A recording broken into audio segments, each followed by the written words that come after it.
Hey everyone, I'm not late. Time just changed. Nah, it won't work.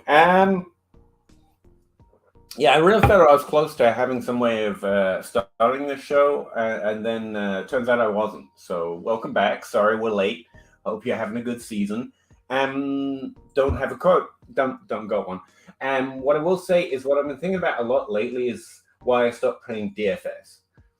It relates to a lot of stuff that I've been talking about on Twitter lately. Everyone's mad when you quote tweet someone else's ranks or or like group ranks. Like I was bored in a doctor's office the other day and I was looking through Keep Trade Cut because you can look at it on your phone, and I don't mind checking out other people's ideas. And I was pointing out some of the ranks I felt were slightly too low. And most of the response I got wasn't really about what anyone else thought or what they were testing their own ideas against the consensus ranks of Keep Trade Cut. It was just that Keep Trade Cut is bad. True, any effort to make group consensus ranks is going to be bad for various different reasons. Essentially because there's only really one opinion, according to John Bosch, who jumped in my DMs about it. And he's a king of value. There's only one opinion on value or ranks that matters, and that's your own. I said there were two. There's the person you're trading with, if you're trading, and yourself. So any group rankings is not going to conform well to two individuals who may not even be part of that group. Essentially, the reason I like looking at it is for looking for players that might, on average, more often in other people's leagues, be ranked significantly lower than where I would personally have them, because that's hopefully going to have more utility for more people in most leagues, where I'm trying to think mostly in terms of content and how my process differs from the average. And mostly it doesn't, because I'm largely a consensus player. And what was I saying? DFS, yeah. I found it interesting that the objection was these suck, not why are other people thinking differently than I do, because the thing I know about having railed against average and consensus ADP and ranks for a while now is sometimes they're right. My process barely hits over 50%. At the best of times, when you're doing well, you should be right on any given decision more than 50% of the time. And that got me thinking about DFS as well, because the difference with DFS is all that matters is hitting. You should essentially prioritize making the right decision for the wrong reasons more often than not. You can be great at DFS because you're great at guessing, even if the reasoning that gets you there isn't accurate or doesn't work, because you're capturing something that works more often than it does, even if you're never able to drill down into why that is. I seem to be talking in vagaries here. Essentially, on a week-to-week basis, in terms of DFS, if you want to win, you have to guess things that don't make sense and won't provide significantly good arguments for the future. You have to, otherwise you can't hit top 12 players, top 5 players even consistently, because the things that have signal don't hit that hard. And I think it bleeds into why I stopped playing DFS enough. I like going to the average and being slightly more accurate than than most can expect to be without doing that work, because there are trends and it's hard to dig down into them and find them. I'm not looking to be right. I'm looking for the reasons that I'm right to be accurate and actually sustain scrutiny and criticism, which will never survive in a DFS landscape. The reason I don't like any DFS rookie takes is because they are literally all bullshit. If you dig down into it, any reason anyone's telling you to like a rookie from a DFS perspective usually ends up being trash. And I'm not just shit talking, because again, they make money. They're better at DFS than I could ever hope to be. They're good. I'm bad. We'll just say that. But their rookie takes are primarily based on things that don't work consistently above average over time. And that's the stuff I'm actually interested in. It's why when we get to this point in the season, I'm more interested in my research than my leagues. It's why my league play has dropped off over the last few years as well. I love grinding data. I love doing research. I love challenging arguments and seeing what sustains over a longer period of time on an above average rate, more than I like making start-to-sit decisions. And I don't know. That all bled into why some people chose to object to the idea of consensus rankings in general rather than challenging their ideas versus what most people on average in most leagues engaging with something like Keep Trade Cut kind of think. And I just find it interesting. It's week 10. Week 10's coming up. Some weird esoteric questions are entering my mind. Maybe they are yours too. I don't know. If they are, drop them in the comments. If I'm talking bullshit, drop drop that in the comments too. I'm more than happy to apologize and retract it all. But I think it's interesting to think about the difference between trying to win on DFS when if to get to win more often than you lose, you're going to have to make some decisions that honestly, through an objective lens, shouldn't happen more often than not. If you want to win, you have to make some guesses based on bad arguments almost, or what I would call a bad argument. Whereas in Dynasty, you can much more go to find the things that are good arguments that should be right more often than not. And again, to pull you back to the show, Zach's sick, Russ has got a headache, and I'm me. So I have no idea how long we're gonna last tonight, but we're gonna try our best for you. Drop comments in whatever comment box is on the platform you're watching, and yeah, shit talk me. It's fun. Right? Thanks. Bye. Let's do it.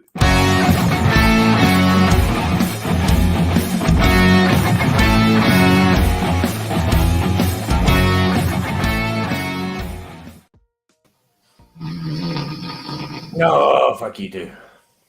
What? Huh? Hey, I'm sorry. You were like, I'm sick. I need a nap. And I was like, you lulled me to sleep with whatever the hell you were talking. Like, Dynasty grind, and you're talking DFS, and I was just what? I think it's interesting. I think comparing how Zach and others I've talked about a few years ago when DFS really started, we were really thinking about how it could be useful. Start-sit decisions, those more immediate decisions.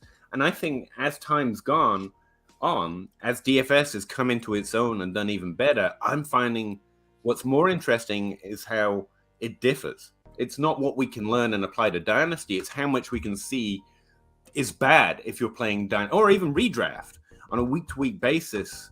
I think we should be doing less of what what would win in DFS more consistently actually does.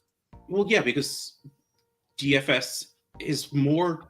DFS is poker. It's playing odds. It's playing against what everyone else is going to be doing.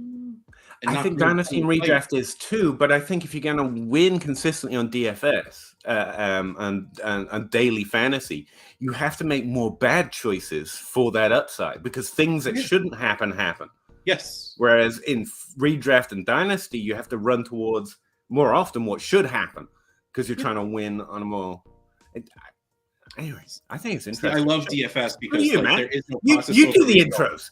You do the intros. I never wanted to do the intros. Yeah. I mean, my name is up top over there that I just realized. So maybe I should be. You are first in billing. You should. Devin was here at 8 o'clock. I'll just point out, Devin's on time. We're late. In fact, Devin was an hour and a half early. 12 teams through flex, half-point PPR, start 9. He's thinking about giving Lamar Jackson and Diggs, which is hefty, for 2 a Waddle and a 24 first. Yeah, I kind of like that.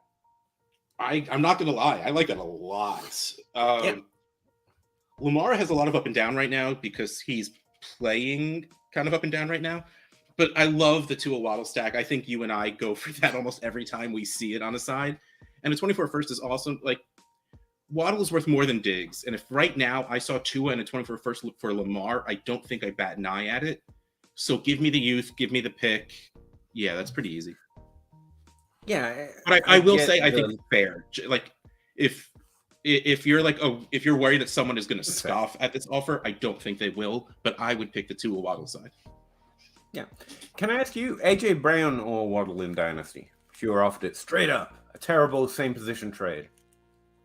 I think AJ Brown is he's pretty good.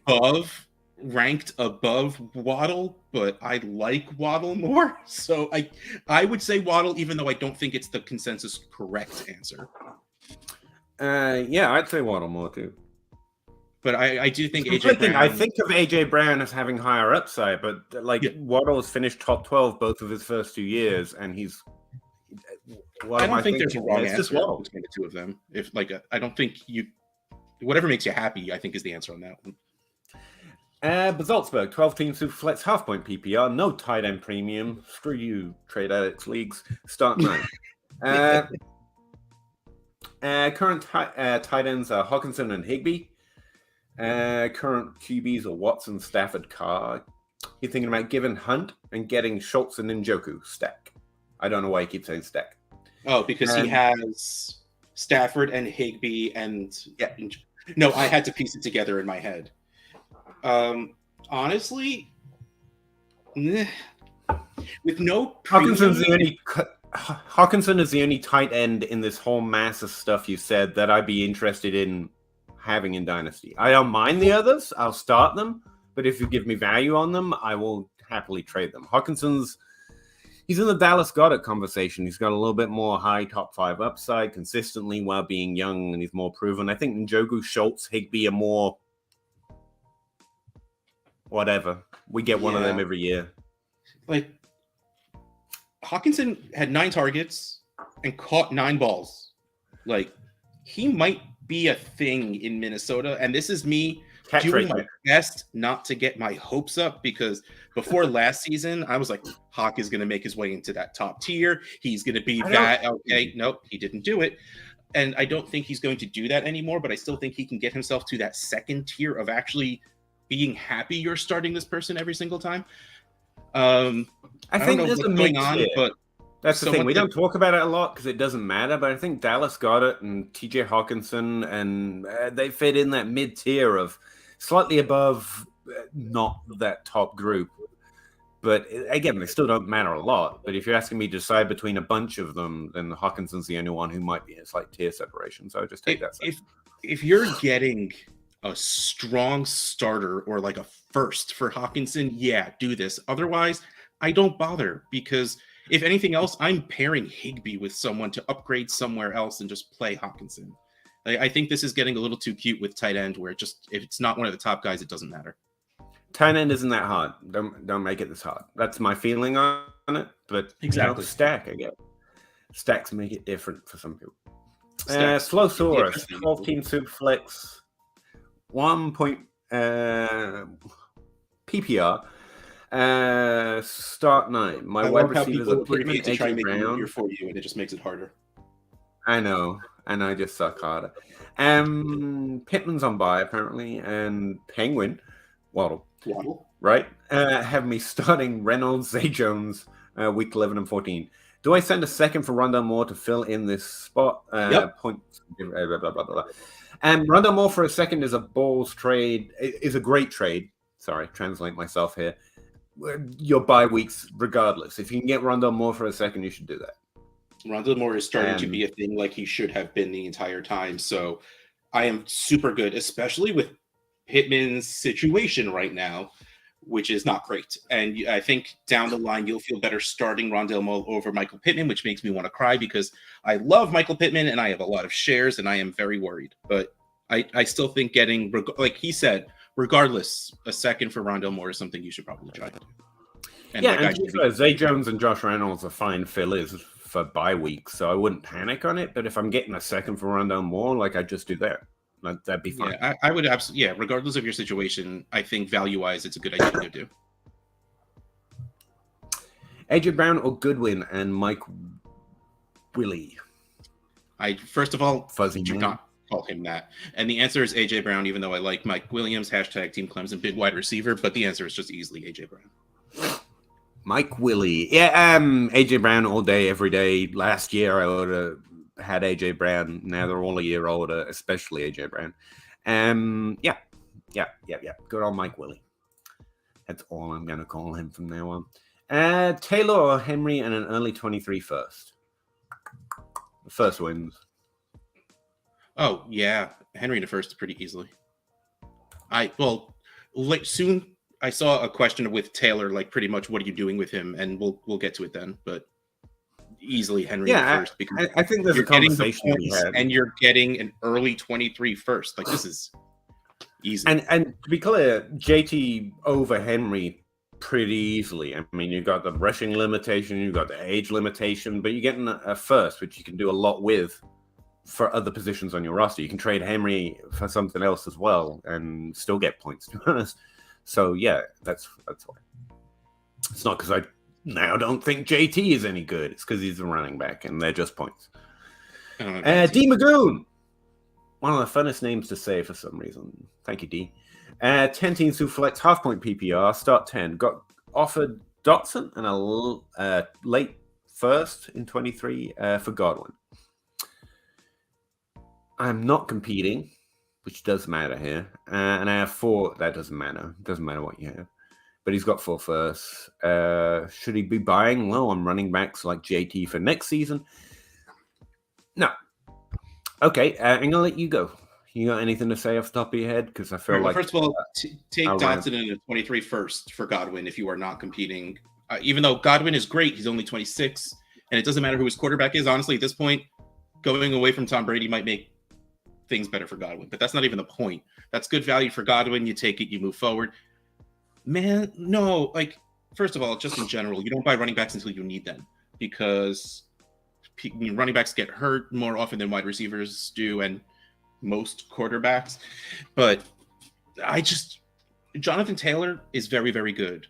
That team is playing so bad, and there is zero idea what direction that team is going in. When they bring in someone who has literally never coached at any level before as their interim head coach, literally the only reason I think they do that is because it would make the locker room happy.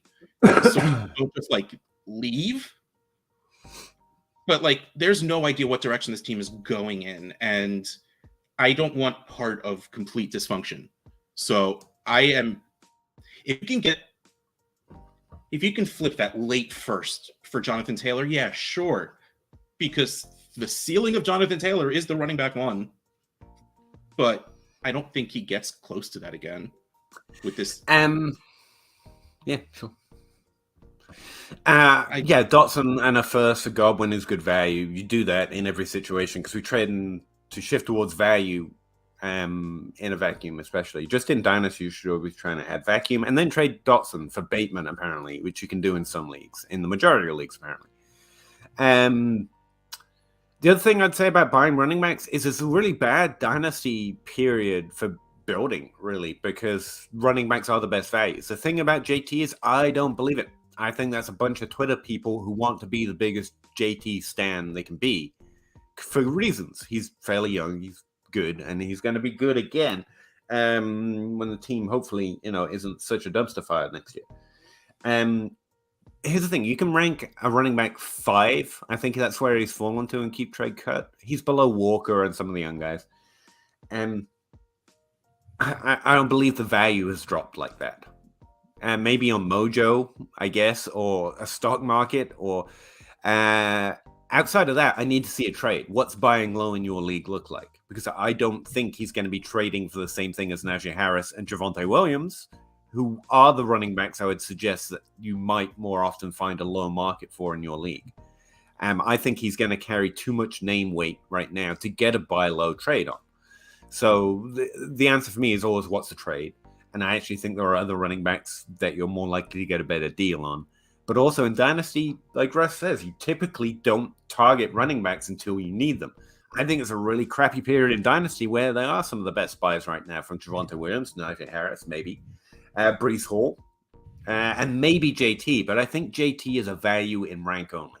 But you have to send some offers to find out, like really low ball offers, like A first, and see if you can get one. Let's see. Jonathan I looked Taylor at the trade finder as well. I didn't see anything that scared me. I just threw. This is a DLF show, so hey, DLF trade finder. Jonathan Taylor for CEH, Devin Singletary, a 23 first and a second. I mean, that's feels like a good price for JT because CEH is doing nothing anymore. Devin Singletary wasn't really great, and he'll be less now. Oh man, JT for CMC. I would say that's a better trade for both teams, assuming one's competing and one's not. That makes sense. This is a super flex league. JT and a 23 first for Lamar Jackson.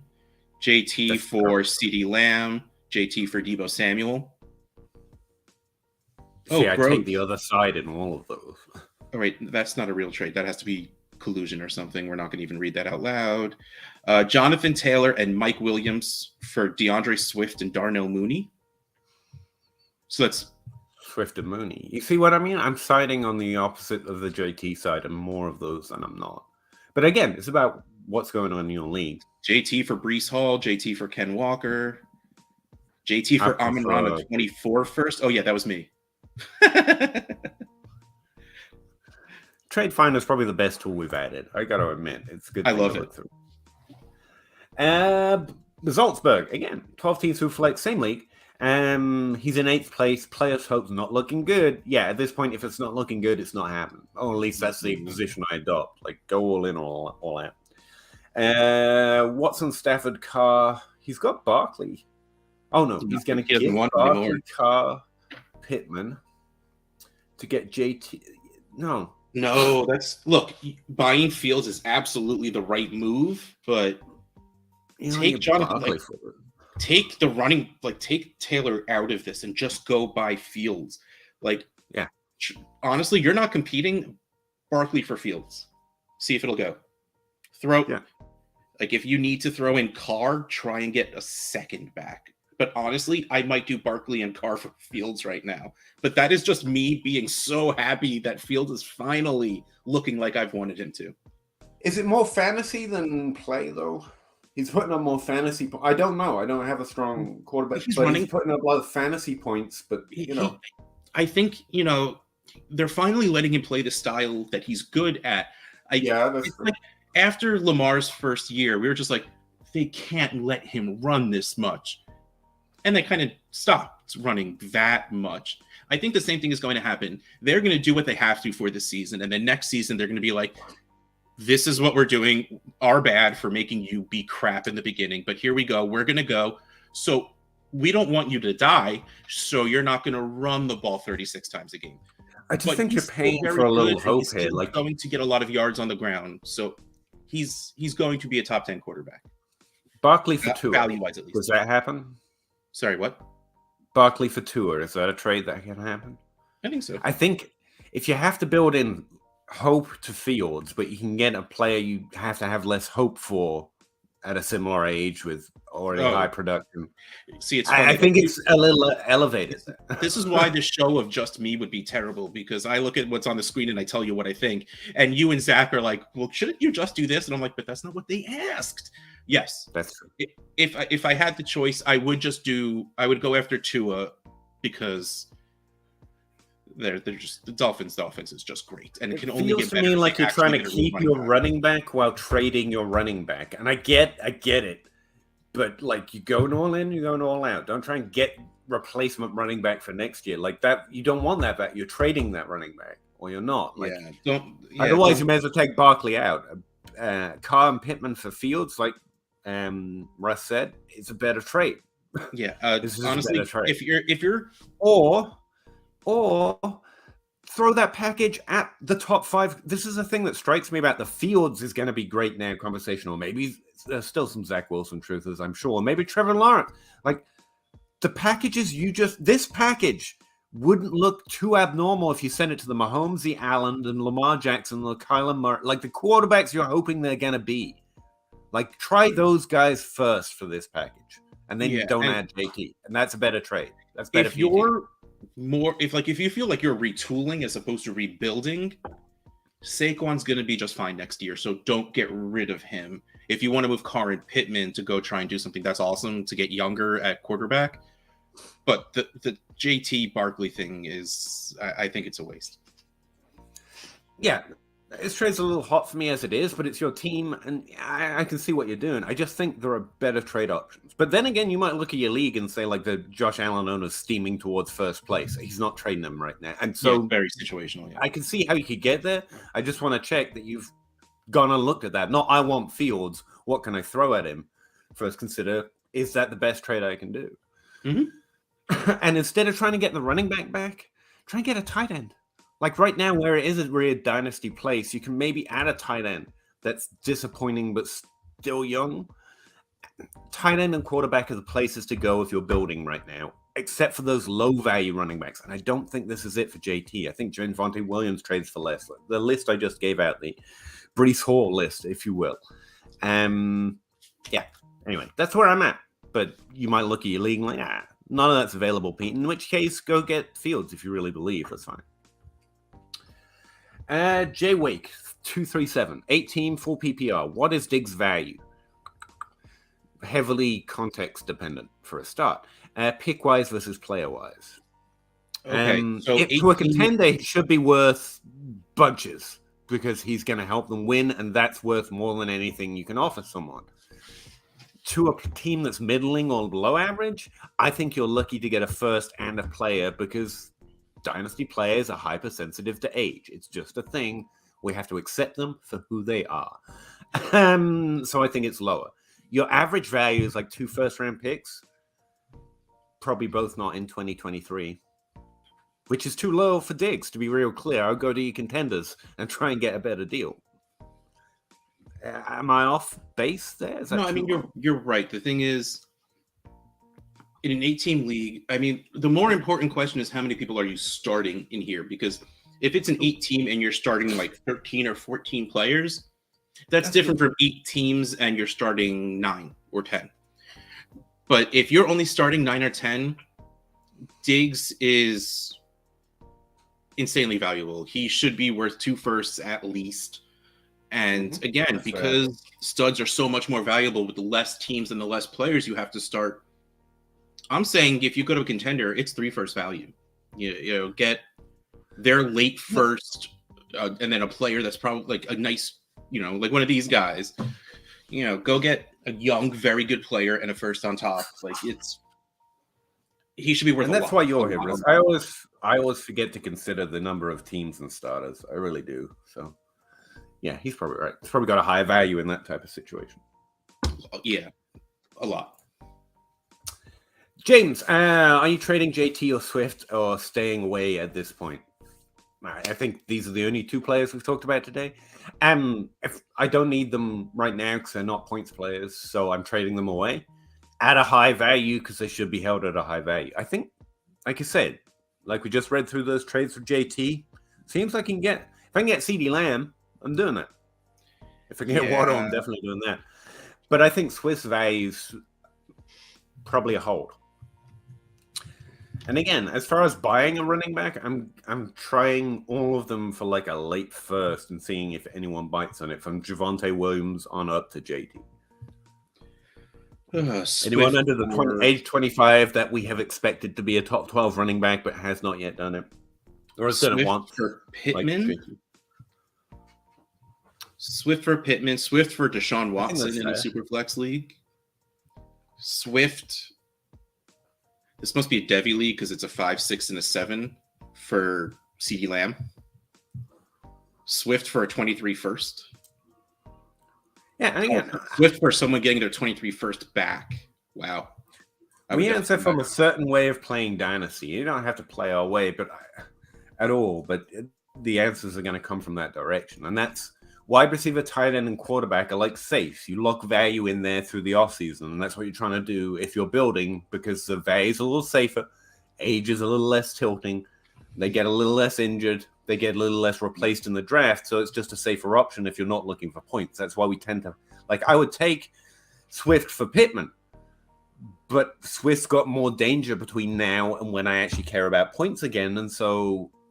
context dependent, I'd probably keep Pittman in most of those trades, even though I would prefer Swift on my Dynasty roster to start next year. So, I mean, my answer, like to answer this specific question, I am not trading for either of them. Yeah. No, I don't need them to win right now. And if I'm not trying to win right now, I'm probably not trading for running back, at least at a value that most people on Twitter would be like, ripping off your league mates kind of value. And yeah. Like trading for them now at their lower value means you think they're going to go back to, well, to be fair, Swift never did it. I was looking, I think he might have done it. Points per game, I can't remember. Has been okay, but he's never played that many games in the season. Like you buy JT now because your hope is he's going to increase in value and go back to those points he used to score. I'm not super there. Like, he'll be a fine running back too, I'm sure, but that's not at all what you're paying. And that's what I mean. It's what you're paying. And to be clear, we're due, like we knew coming into this season, and we've been right, and we know this for next season. Running back age is going to come down pretty soon. The top 12 is going to be more often 20. Yes. That's why they're interesting. Like, the next few years, we should see those young players bounce back a little bit. Well, 23 24, we're going to get some nice influence. But at running back, it's always kind of a guessing game. We've got a great rookie class coming. Maybe they're what do it, more so than Swift, who's struggled, or JT, who's now injured on a team that's in an uncertain, more suddenly more uncertain situation. But it also could be JT and Swift, which is why we're interested, but we need a discount. And so that's why we're hedging against running back, but still interested in the right trade because we know running back age is going to come down. Yep. Eventually. Please God. Cole Barnes. 10-team, half-point PPR, start 9. Currently in first place. Give Olave? No. That's probably a bad dynasty move. I'm not reading the rest, Chris. Okay. You don't... Olave, Najee, Pacheco, I don't care about, but giving either of those players in dynasty is probably a bad move. Kamara, so you're trading 4 points. Wait. But it doesn't matter. If you're contending, I can understand going for Kamara and but Godwin. Not at the really cost of a lot. That's too much, but I like the trade a lot better than I thought I would. It's too much. I recorded a certain show that is not affiliated with this network, where we, the three of us that hosted this show, tried to figure out where we have Chris Olave. And he's pretty much around the wide receiver 5 to 7. So he's in the top 12 for dynasty hypersensitive to age market for sure. Like, again, maybe not in your league because the people in your league are probably sensible, normal human beings. But the content they're going to be listening to all last season is going to come from nerds like me. And we're going to be like, oh, Chris Olave is so young. But that's all they're going to hear for 3 months. Olave is the wide receiver 19 in points per game with the literal exact amount of points on the season as CD Lamb, with Andy Dalton as his quarterback. Chris Olave is that dude. I don't trade him away to get Kamara, even though Kamara, we've seen, is back to the point where he can put up 40 points a game. Like, honestly, get rid of Godwin and the picks and see if Najee and Pacheco gives you Kamara. I would do that. Because while I do think Najee, Kamara, but this is too much. Najee, I feel bad for everyone on the Steelers because that offensive line is just literally the worst. It looks like Pickett says hike, and then the Steelers linemen just do this. Nope. But so hopefully it could only get better, assuming the Steelers actually put anything into the offensive line. But Najee came into the league at 24. He's going to be 26 next year. That value is going to go down even if he does get better, especially like Peter just said, with all of the youth coming in, because that's the word I couldn't think of. So trading away Najee now isn't really the worst thing in the world, but especially if you're in first place, the points per game between Najee and Kamara has to be ridiculous, even though I don't have it up in front of me. Here's what I know. You should get Kamara because you're clearly trying to win with a trade like this. I think the team you're trying to trade with here wants Olave. That's what they want. They see a low market on Najee, but Olave is who they're targeting. They've cottoned on to exactly what we just said. So I would try a different trade for Kamara. I think they're going to want to trade on Olave. So give them a trade on Olave. But you're going to ask for first back, not this depth. Okay? You're going to need 8 points per game. A lot more maybe difference between this Kamara and Najee. Yeah. And that's with Kamara having his bad 2 games at the beginning of the season of 7 points per game. Yeah, he's if you look at the top 12 running backs, there are 5 at the top, which are pretty much locked in. They're over 20 points per game or pretty close to it. Then there's a gap of other top 12 running backs. And then there's Kamara, who's a top 20 points per game running. He hasn't played as many games, but he's already locked himself into the Eckler to the top 5 running back tier. He's the exception, which is why I keep mentioning his name, because people can miss it. But yeah. Simplify this trade. If you're going to give Olave, get a lot back. Because here's the other thing that I know. That's where I started. In a year, you're probably not going to remember, why the hell did I trade Olave? That damn Dynasty grind dick who told me to trade for some kind of running back I forget. And it's not. Remember, it's the Brit from because it's a 4 Dynasty grind. It's a 4-win trade, which means if you don't win, especially, it's going to suck. And this doesn't make sure you win. So, if they come back and they won't accept another trade for Kamara, and they want Olave, you're going to ask for firsts. Don't accept seconds and Godwin because he's good and old and also will help your points per game a little bit. And you want first just because you're trading a full-on boat. Again, and Olave is the best boat going. He's a yacht. He's a rookie doing really, really, really well. But I think the best thing for you would be to get Kamara without trading Olave. But I think they're going to come back one in Olave. And in which case, only do it if you get a heap. Michael Cole, how much on top of Justin Fields or Tua to tear down to Allen and Mahomes? Surely he means tear up. Well, no. How much on top of Justin Fields or Tua would it take to tear down? Yeah, I don't do that. Unless you're building, so you're literally just trying to do anything you can do to get value. In the non-point scoring season, Allen and Mahomes never survive on my rosters because I get bored and I'm just like, all right, well, I could totally tear down and make the value of my team jump for what I can get from them. Honestly, here's the thing. A lot. And that's coming from me who loves Tua and Fields. Honestly, I'm still at the point of saying two firsts. And I would do it. Some people honestly might be more because we haven't seen it consistently from Tua and we haven't seen it for more than 2 games from Fields. But yeah, 2 firsts and good ones. I'm not talking the 111, 112. One of them would need to really net me something good. And of course, again, whenever we talk about the firsts, we mean value-wise. So it could be a player worth a first or a player worth 2 firsts. But it's always easiest just to give a value as opposed to a specific player because that specific player might not be on that specific team in your league, so it doesn't help anyone. But yeah, you need a lot on top of those 2. And honestly, those 2 players are going to be first-round picks in super flex drafts. But it doesn't matter because Allen and Mahomes are the 1 and 2. Yeah. You need a Jalen Waddle and AJ Brown if it's a player. You're not going to get Jefferson or Chase, probably. Hopefully no, because they're going to be either 3 and 4, maybe. Which means you'd probably rather go to picks than players. But you need a heap. And the thing is with Allen Mahomes, like Russ just pointed out, and the reason I don't do it a lot is because you can do it anytime. Yes. Never feel no need to do it right now. Yeah, for sure.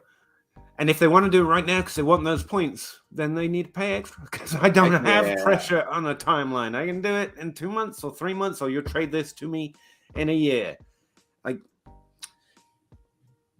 not going to go into it, but we thirst after Gronk and Graham at tight end more than we thirst after Allen and Mahomes at quarterback. And here's the thing. They're better difference makers with bigger positional advantages. And they last 20 years. There's nothing, especially if it's a super flex, but even in a long QB, and here's the thing. No, here's another thing. You don't get the next one. Look at these 2. I got one right, and I had to wait an extra year listening to how Alex Smith is better. And then Josh Allen, I was shit panning. I was like, this guy ain't it. Ha after year 1, I told you. You try and be as rigorous with yourself as possible, and you're still really lucky to capture one. And there's no mark. Whoever quarterbacks kind of hit much quicker than tight ends. Gronk and Graham took a second.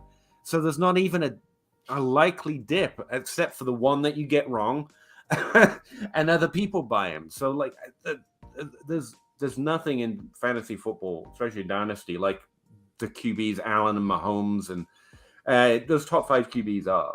There's nothing in. Yeah, hats off to anyone out there who actually held on to their Josh Allen. Seriously, because we went after you with you owed us. Yeah. You owed our mother money. I did not held back. I was so certain and so wrong. And he's again. That emphasizes how good Josh Allen has been to make that turnaround. And then also protects me from other takes. Like Josh Allen, there's been nothing like that. That's why I was so certain. He's just an impressive kid. And Mahomes, same thing. Delayed year behind Alex Smith. If you're not better than Alex Smith, how can you possibly be good? That's literally a take. Some people that make money off of this said, no names, not me. Mm-hmm. Just saying. It exists on both sides. So, like, no matter whether you're team film or team tape, like, everyone got at least one of those wrong, no matter what they say. And so, like, capturing another one is not a given at all. And we shouldn't get another wave of quarterbacks like we're currently enjoying for another 20 years, another 10 years at least. Like, I love We're being promised it this year. I know, exactly. It's protected me from my feet. It's protected me from Zach Wilson. It's like, just, we're full. We've never had this many good QBs for like a decade. And now you're like, maybe one more. It's like, you've been spoiled. You have been spoiled if you think maybe one more. Like, I love Tua. I don't think they're ever going to be Allens or Mahomes. And just no. And to be fair, there's a downside to this. The last time I got this excited about quarterbacks, it was Luck. And like, I still got a league rebuilding for the amount I went in on Luck. So, I just dropped Luck for my last team this year, by the way. I think I'm still holding him somewhere. It does make me feel so there is a downside and a reason to explore value, to be clear, but like, again, not predictable. Michael Cole, 10-team Superflex, tight end premium, start 11, trying to tank to 101. Max potential points difference draft order. Give Najee, Christian Watson, Gibson a 23 fourth, get DJ Moore a second and a 24 first. Oh, yeah, I do that anyway. Yeah. Yep. Like, honestly, this might raise your potential points just pretty much. Well, I guess like Gibson and Najee together against just DJ Moore. DJ Moore will have the bigger splash weeks that Gibson and Najee won't have. But I still say do this because the value is just too good. I'm less concerned with my draft order than, and again, I get a lot wrong, than my certainty on value. And I think all of those assets drop from now to next year. And I think DJ Moore stays stable, and that first just keeps getting better. And like, I get it. I actually don't get people trying to punish bad teams. Like, you're worse, you get a worse draft spot. And there is such a thing as a hit rate, but the number of good picks that have come on later first round picks, like, I'm not gonna like not do a trade because I'm worried I'm gonna drop a few spots in the first round. It's not enough to swing me. I'd rather bet against, that punishment working out. 12-team Superflex, tight end premium, start 11, rebuilding. He's got Pickett. Still have 723 firsts. Give Waddle, Pickett, and a third. Get Watson, no. And a 23 second, no. No. I hate that. Trade stop to bottom. Even if that wasn't Watson, that's way off for a rebuilding team, in my opinion. Watson has yet to play. He should be a top 5. He has that potential. But trouble tends to beget trouble. And that's always going to be a discount on his value. Waddle is easily his equal in value. Pickett is nothing, to be fair. So it's Waddle to Watson, and you get a second on top at best. And I'd just rather keep the wide receiver if I'm building, to be honest. Yeah. The answer is, this is just easily. Yeah. Austin Davidson, dog. I think that's how it's said. Damn right. Hey, Russ is in witness protection, by the way. That's why it keeps going fuzzy. I know. This is I'm literally like right now like trying to Google how to turn this crap off. Flowsaurus, it begins. Oh shit. And we might have to finish a little earlier tonight on account of everyone being sick. Devon's. Yep. What do you think Juju's value is now? More helpful. Like, I came in the highest, and I think I'm back to probably being the high. Like, after the bye week, he continued his trend of taking over more of this offense. I haven't actually dug back into it, but I think he's going to continue to put up at least top 24 points, even with Travis Kelce there. Tony is just working into the offense. We haven't seen what that's going to do, but it definitely didn't look. Again, after a bye week and with that trade, Juju continued the pre-bye week trend of having a larger target share and doing more with it. He's owed, based on his red zone usage, he's been unlucky or maybe bad on scoring touchdowns with it, but it didn't slow down after the bye week and with the addition of Tony. So actually, especially if I'm competing, I think he's 25, 26 now. So he enters that range of Dynasty value where he's more probably going to start being more points than he is potential trade bait. But yeah, I still like him. I'm excited about what we've seen recently. The only player in this list, go ahead. Sorry. No. The only player on this list I put even with Juju is Kirk. The rest of them are below. I'm coming to terms with the fact that McLaurin's not going to be that guy. Man, I'm even blurrier than normal. I think my order in all of this is Juju, Kirk, Amari, McLaurin, Gabe Davis.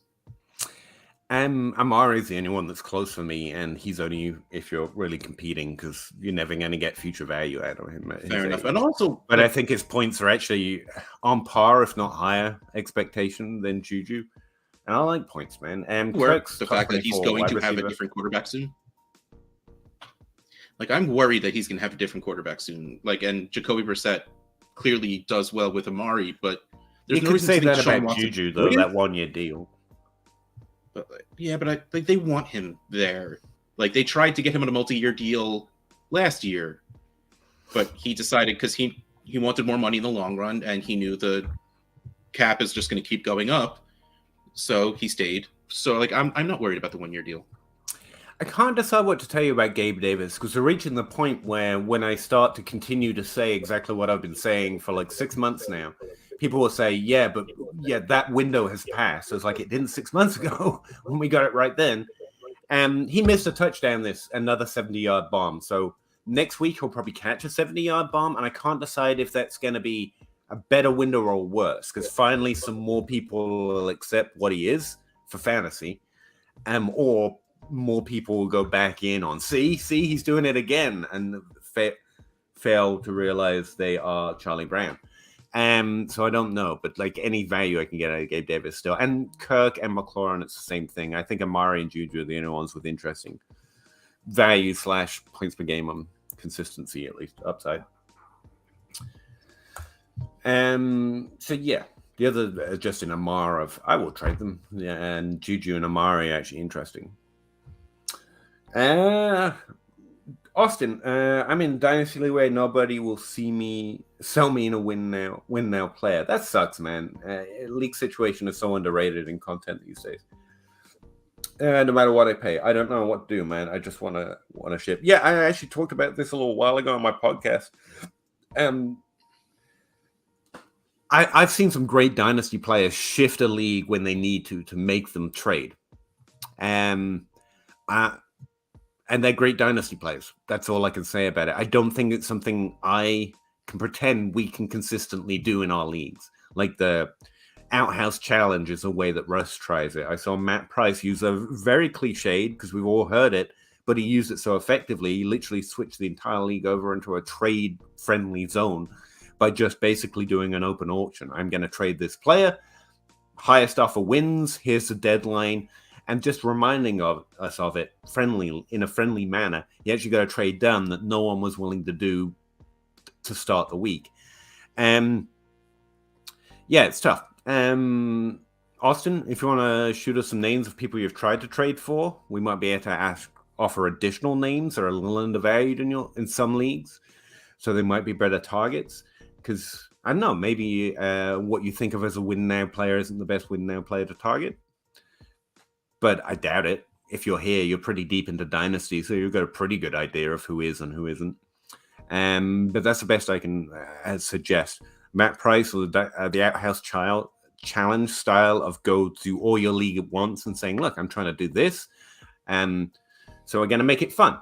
I'm going to trade for the highest price, my first round pick for the best running back anyone offers me in the next 4 days. I don't know. Depends how well you know your league, if you've got a group chat going. It's rough, man. I actually find myself a lot in the opposite situation where everyone's, especially in my leagues, even if they're winning, they've got their eye on the rookies this year. And so no one really wants to trade for win-now players. And that's the reverse situation. Sometimes you just get trapped there. There are other leagues. If these aren't your friends, it might just be a league where trading isn't as active as you want to be in Dynasty. I'm trying to vamp, but that was I gonna got be my nothing on question. trades, man. You got anything? Okay. That's Trying cool. to help. I like that. No. The question is it just you they won't trade with because you're winning, or is there no trading going on in your league? Because if there's no trading going on in your league, then it's time for a new league. If they're not trading with you, I mean, that still kind of sucks, but at least it's strategy. You know, it's not a shitty league. It's them just trying not to let you win, which is going to be all the more sweeter when you do win.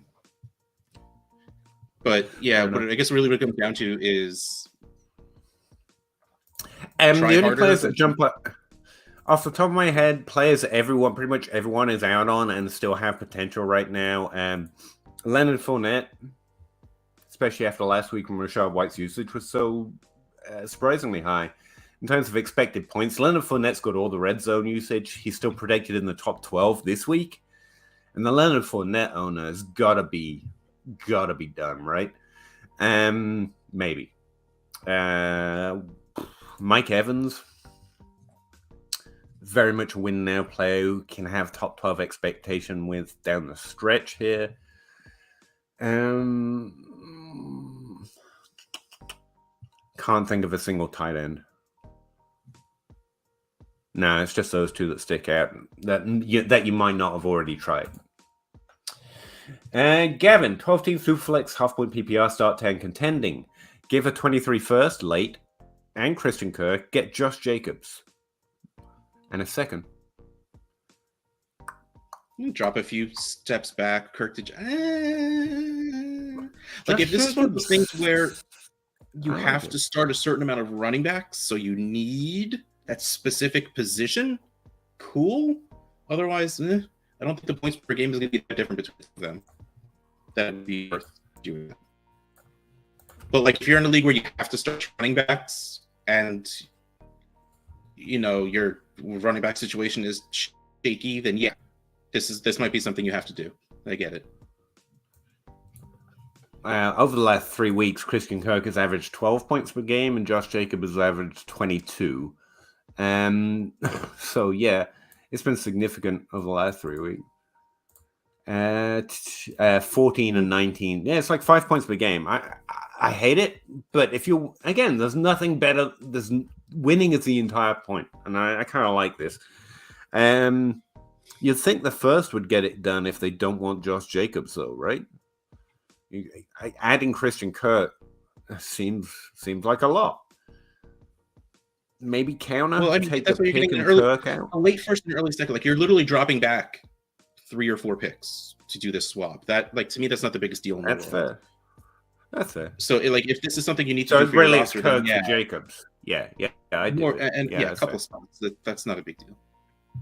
Go for it, guys. Hey, who's a wide receiver I should be able to get when I'm giving up Jacoby Myers and Gabe Davis? I mean, depends what they feel. I know who I would target. Maybe that would be the best way. Jacoby, like wide receivers. I mean, maybe just like honestly, you're not going to get. I don't think you get a lot. You don't do this. Like, if you want to score points, just keep playing Jacoby Myers. The dude has had like a 30% target share. He's doing well. There's no reason to get rid of him right now. He's a top 24 wide receiver. At the end of the day, he's fine.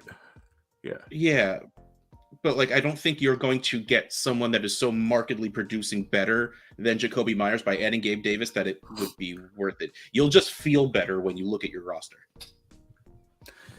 Having said that, Gabe Davis sways some minds that he is like the ultimate flex play.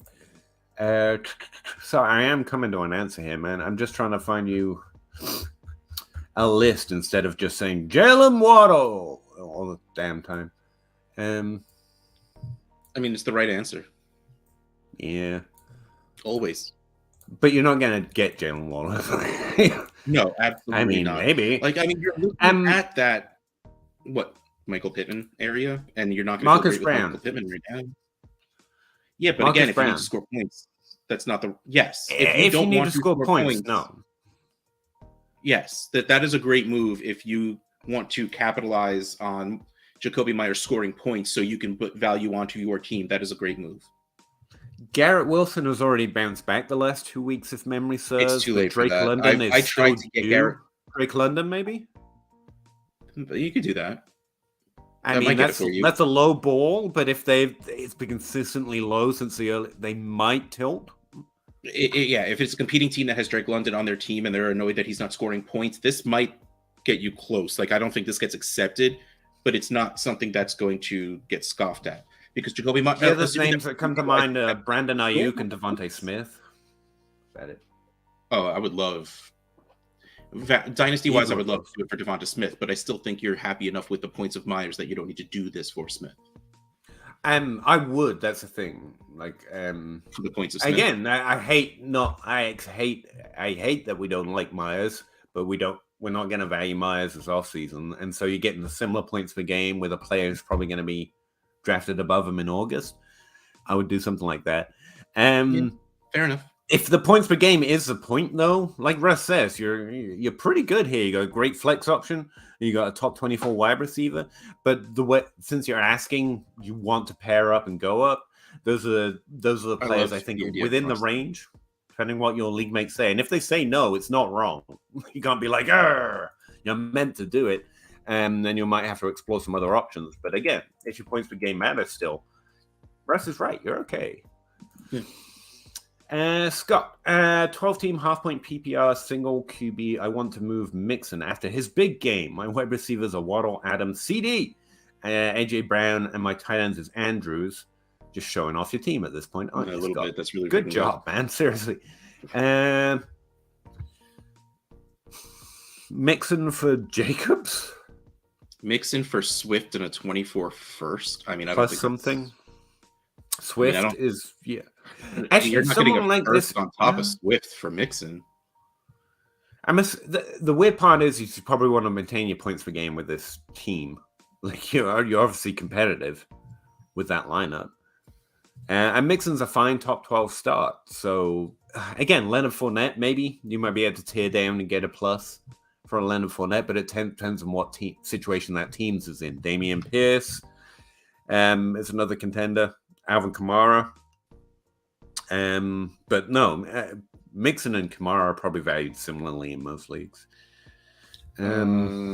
Mixon for George Kittle, Mixon for Justin Herbert in a one quarterback league, Mixon for Antonio Gibson in a 23 first. I'm assuming you need a running back because I'm assuming he's a starting running back. If not, a whole bunch of other options open up. Yeah, I mean, I'm just trying to see anything that's not complicated. Mixon for 23 first. Mixon. Oh, that's a really that might be the best answer. You're looking for a first in value. So if you can get Ramondre Stevenson and tear down a little bit and a plus, it's all about what that plus is. If I'm trading him straight up and not worrying about points per game, I switch position. And the players we just mentioned, Brandon Ayuk, Devontae Smith, Drake London, are all really good dynasty ads, and at the wide receiver position. You already have Andrews, so you get there. Or you try and tear up your quarterback. Who Mixon and Deonta Foreman for Elijah Mitchell and Marquise Brown. It's only single QB, but you could just try and get that little ad in the quarterback position. So what's the Lamar Jackson or the Patrick Mahomes or Josh Allen's owner team look like and get a running back with them for Mixon? I mean, all that being said, like if this sends Mixon for Swift in a first and see if they say yes. There's nothing wrong with that. I just don't think it happens. No. But I don't think anyone's fooled by this. Like, I don't think anyone expects that to keep happening. All right. Or you go for a running back. And again, Havoc, I don't know what your goals are here. Trying to pair these two for something. They don't have a lot of dynasty value. So we would think... Like, you're along, like, probably the Miles Sanders level of running back. No more points per game. So... Yeah. Yes, we do. We're very far behind. Does he interact with chat at all? Sorry, Austin. Yeah, sorry, bud. That's literally all we do. It's we're so far behind that hasn't shown up for you yet. Sorry about that. I mean, yes, it does, but we just kind of go down the list. We try not to let money sway our order. But we really appreciate it. Dan Rice, I quit DFS for similar reasons. Oh, we're back to my random introduction. That's how far that's back we the are. thing. I also figured out that the edge in DFS is one, making those bets, but also you have to do it at a decently high volume. Unless you're TJ Hernandez, basically. If only we were. Thank you for letting them know, Scott. I'm gonna skip ahead to some questions because obviously they were tilting on the fact I was randomly ranting. Dynasty Superflex team is trending down and I'm heading to a rebuild. What should I look to get for Jimmy G? There's a whole tier of quarterbacks that have value but have no value, and Jimmy G's in it. You try, 25 second and 24 fourth or an equal concepts.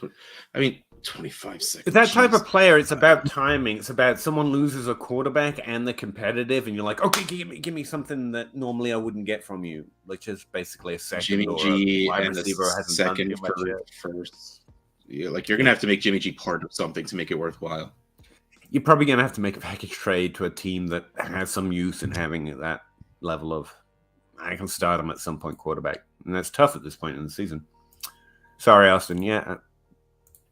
Well, we sure hope we're it, man. Normally we have a third, and we're a mess right now. So I swear, normally we're good. Isn't that what everyone says? But yeah. Yeah, we got Russ at least. We're doing good. Hey, Calvin Hobby. I know him. Calvin comes in, saves the day for us a little bit. Thank you. And Michael Cole, 12 team, Superflex, start 11, give Pierce, get and a third, get a first from a playoff team, so it's a late first. Yeah. I think that's about the value you can expect Pierce to be trading for now and in August. Maybe Pierce in the third, get 23 first from a playoff. I mean, yeah, that's what he's worth. He's worth the first at this point. Whatever. Adding the third is just like a kick in the rear because he's easily worth that or more. But yeah, I mean, I'm not sweating over adding the third at all. SEO 12 team start 13. Wow. Nice. Give Fields, get Lance, and a mid to late first. Yes. I like Fields. I trust in Fields. I don't want to go back into the risk with Lance. The value is fine. If you believe in Lance, cool. I'm scared. That's a thing where, the trade is fair. I always lean the first probably does more things for more teams, so I'll take first. And there's upside with Lance too. Kind of. Captain Dynasty, 12 teams, Superflex, 6-point passing touchdown, non-contending. Take 23 late second for Brady and Gus Edwards. Oh, wow, that's painful. But yes.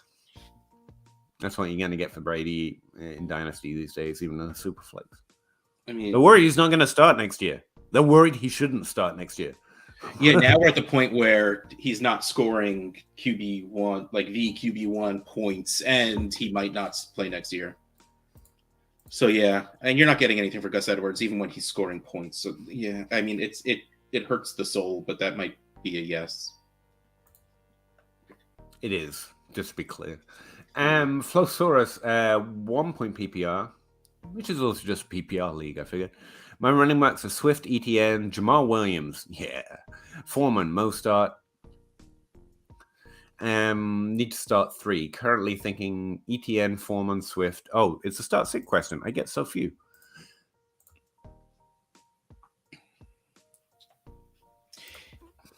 ETN for sure. I mean, that's the easy one. Jamal seems to be safe, even when I love Jamal Williams. Playing, Jamal is the goal line guy. Like Jamal seems to be the touchdown scorer. Jamal Williams is a start, yeah. And I think I go Foreman. I don't feel great about it, but I still think that's the right answer over Mostert right now. So weird. I'm in one. I think it's a European League thing where I'm starting both Swift and Jamal Williams, and I feel fine starting both of them. And normally it's and Jamal Williams that brings me any points.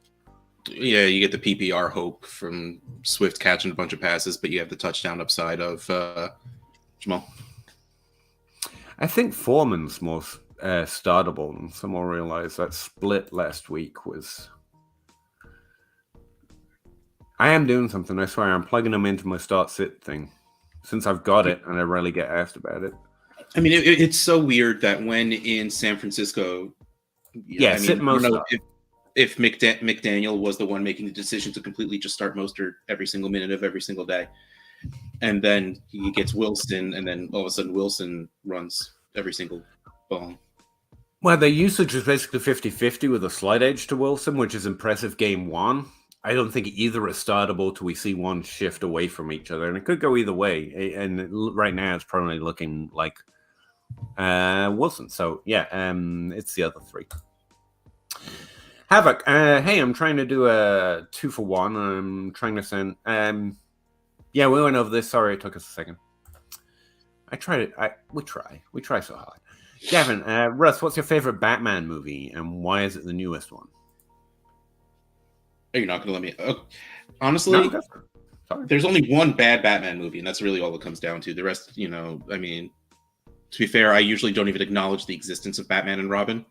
But to answer this question, I really liked the new one. I thought the new one was fantastic, but it's not the best. I mean, honestly, with all of its flaws, The Dark Knight is like one of the greatest superhero movies ever. And yes, it is absolutely mostly just carried by Heath Ledger, but he did so well that it doesn't matter the rest of the movie. He was just that good. And I know, like, 2 things down, he says bonus points for the Mask of the Phantasm. And yes, that is 1000% up there. Mask of the Phantasm is so good. And by the way, people, Russ, like, I don't tend to like Batman movies, Heath Ledger aside. Like, I mean, like, I am a fan of the animated series. I know. Like, I got like, the Batmobile. I tend to lean the campy, crappy ones because they're at least funny. See, that's the thing. Like, so many people hate Batman Forever because of. Give me Arnold Schwarzenegger trying to act. No, that's Batman and Robin. That movie doesn't exist. But like, you have Tim Burton doing Batman and Batman Returns, and they build the idea of the gritty, dark Batman, and then they get scared, and they're like, "We need to sell toys," so they made their version of a Tim Burton crossed with the '60s TV show, and that's what Batman Forever is. And I think it's great for what it is. Like, if you picture Frank Gorshin, who played the Riddler on the TV show, in the late 90s, that's Jim Carrey. It was perfect. I love it for what it is. It is absolutely not the Tim Burton movies, but it's great. But, I mean, The Dark Knight and Batman Begins, effing great for most of it. And that's not the point of the show. Let's move on. Sorry. No, you're good. No, because I will talk until I fall asleep about it. I could fall asleep listening to you talk, Russ. I could fall asleep talking right now.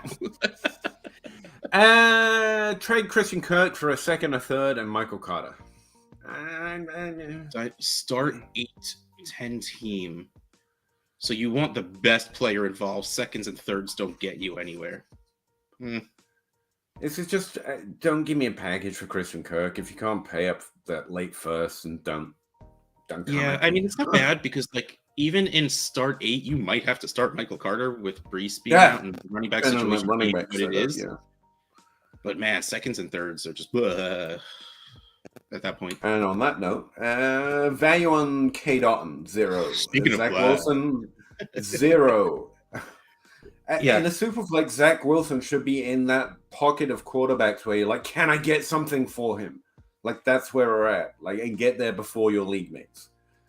Non-tight end premium start 10 doesn't affect it. K. Dotton is worth a third.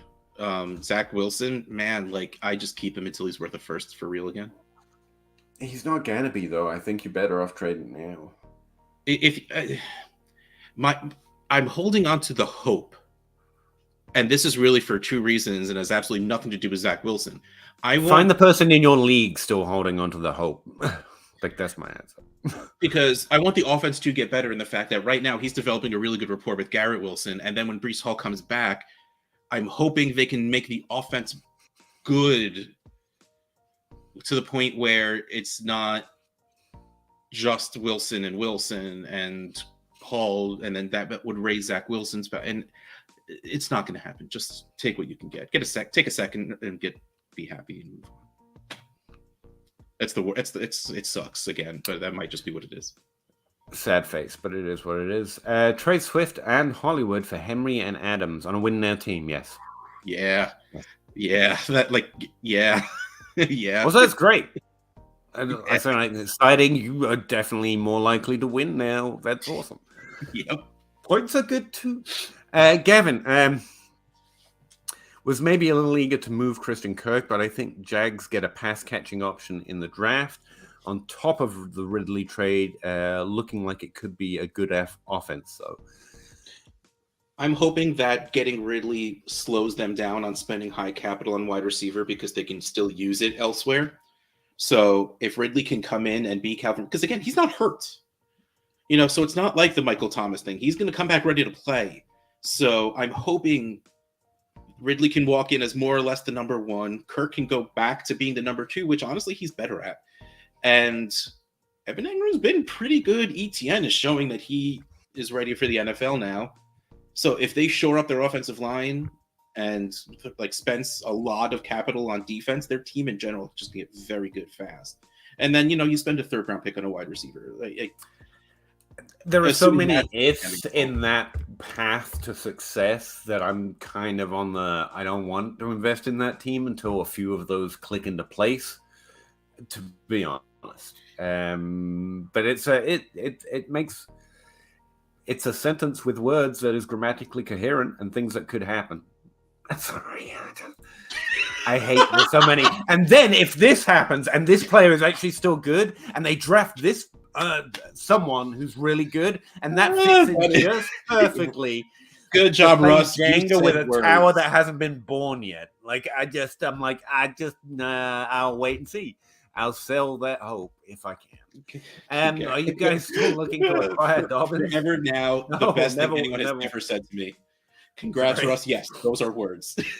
Those are words. Perfectly grammatical sentence. Good job.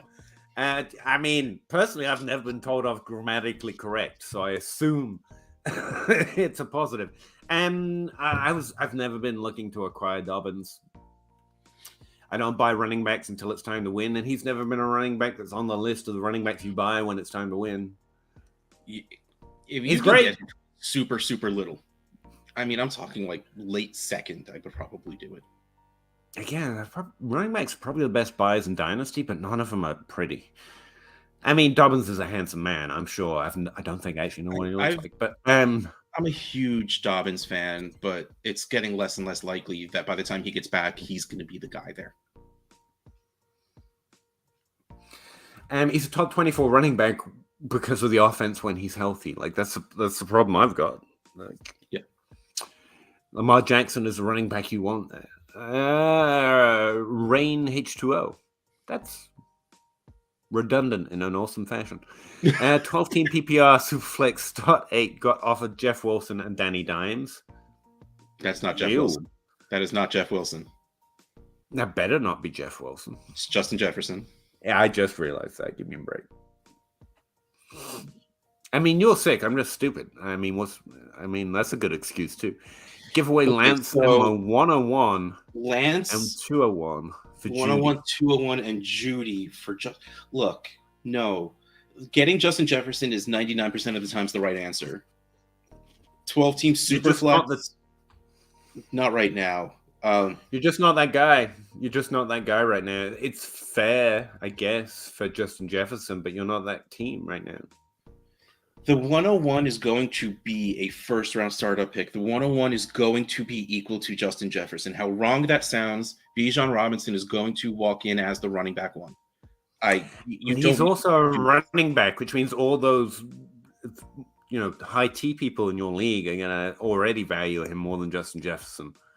So, you can do more with that 101 than just Justin Jefferson, and Justin Jefferson does not swing your team's chances if you've got the 101. That's no. Sorry, I hate it. Normally it's Justin Jefferson, don't get me wrong. He has Watson, Wilson. You're trying to trade some of these other things. You don't need to be trading the 101 just yet. In fact, just make that pick. Real Misfit Toys, 12-team Superflex start 9. Which side? Kenneth Walker, Deshaun Watson, mid-23 first, or Kyler Murray, Travis Kelce, DK, and Jerry Jeudy? I read it, and I still need a second figure. He wants to be called Ken Walker. That's true. Sorry. And the answer is the Kyler Murray side. First Murray. Yeah. Yeah, this is a DK in Murray side, to be clear. And the Kelsey side. I was trying to make it easy, but yes. Like, yeah, the Kelsey. Yeah, the answer to me is very easily the Murray side. Yeah, someone's all up in their feelings about Ken Walker, sorry. And let them be. Take it. 12-team PPR Superflex start 8 got offered. Sorry, we took so long to get to you. But this is a trade we just answered. Flowsaurus, 12-team Superflex PPR start 9. Someone sent me a late 23 second for Gerald Everett and 24 third. Someone's trying to buy low on Gerald Everett, I guess. This year, he's very, very startable. Mm-hmm. He would still have Muth and James Mitchell. Feels like losing my only backup tight end isn't worth it. I think Gerald Everett's the best startable tight end right now, to be fair. I love Muth, don't get me wrong, but Gerald Everett's more startable. A second for Everett? It just seems... honestly, the value is fine. Especially with no premium, a second for Everett is awesome. But I think he can get a second for Everett. Second to make your team better, because drafting a late second isn't going to help you all that much. So if you could do something with that second that's going to help your team somewhere else, cool. But I think you can get that second at any point and at any time. And if this is a late second, you could get you can get a lot of other seconds that would be earlier. Like it's not enough for me. I just keep the player who's fine and startable. I mean, it's fine. Unless you're strongly tanking, there's no reason to have to panic on the potential of a player getting injured or anything. Gavin Ferguson chatted with who I assumed was Addison in the comments of his buy-sell video today. Plug, what do you think about Chubb Jacobs for the playoffs, as well as going into next season? Yes, it is Addison, by the way. He answers as the under the DLF whatever account on videos. Right. I don't know schedules. Hopefully you can pull that up, Peter. But man, Chubb is just seems to be the answer right now. Going into next season, neither of them are going to be super valuable, but Chubb is doing much better and will be on the same team. So I would say Chubb. Is it an either-or question, Chubb versus Jefferson? I guess it is. Yeah, it's Chubb. It's easily Chubb. I like Jefferson. Honestly, it's which do you get the better trade for, because they're both as startable. Chubb's probably got more weekly upside. But Jacobs is 19 points per game. He's fine. So it's whichever I get the best deal on. As far as, and like Russ says, yeah, the running backs, as soon as points aren't viable or no one cares about points, their value is going to go down. And also older running backs. Jacobs is probably, I guess, not going to be on the team next year. That's what the team said. And that's why he's getting such high usage, apparently. D. Magoon, 10-team Superflex half-point PPR start 10. Again, not competing. JT owner is willing to give me JT for my Gibson, Juju, and a late sec. I think that's okay value for JT, actually. I like Juju. I'm not gonna lie. That's a lot of... I mean, that's Juju and a lot of meh. So, yeah, if you want to hope JT, that offense turns around, I would send that for Jonathan Taylor. I think that's fair. And that sucks because it's got Juju on it, and I meant to say just Juju, but no, that's fair. Brian Robinson, mid-second, get Swift. Yeah. That's an answer so easy. A redrafter could tell you. No, that's a really good trade. I don't know why I should on redraft. I really don't. Easily Rambo, yeah. See? He's raining down the right answers over here. I'm glad. H2Oing down the right answers. It doesn't work as well. You're right. It is the rain thing. Ramsey, 12-team standard. Oh. Start 8. Someone is offering me Lamb for Damian Pierce. Yes. Standard? Yes. No PPR.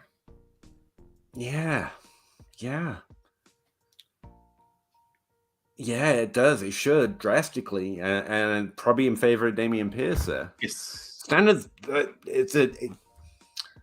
Man, I'm not even sure. It changes everything leagues to tell you I don't have standard leagues, but I do have standard scoring plugged in, and yeah, and I have played in standard. That's where I started.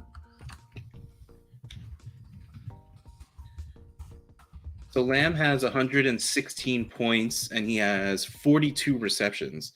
So we're wow, like that's a lot. Like we're talking to put him down to the 70s. And yeah, it's drastically different. Like CD Lamb, even valued as what's his rank? Wide receiver 11 this week is meant to underscore Damian Pierce by 2 points instead. And then you're putting Pierce down to 100. So we're still talking a 30-point difference between the two of them, and my camera just started to suck again. Yeah, I mean... It doesn't suck. To be fair, it's a very nice camera. It delivers a very cool effect. It's just we can't see you. Ashton, in a 12-team Superflex, I traded a 23 first and Deion Jackson, good job, for Breece Hall. Oh, I love that. Good job, man. Ashton Dynasties. Ashton knows Dynasty. Good job. Andrew A. I don't know why I said H. Can Khalil Herbert win starting... Can Khalil Herbert win starting running back role in 2023?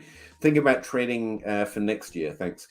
I mean, running backs...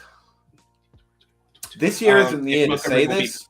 Because the rare event where running backs actually won the job over another running back actually happened this year more than it does typically in a 5-year span.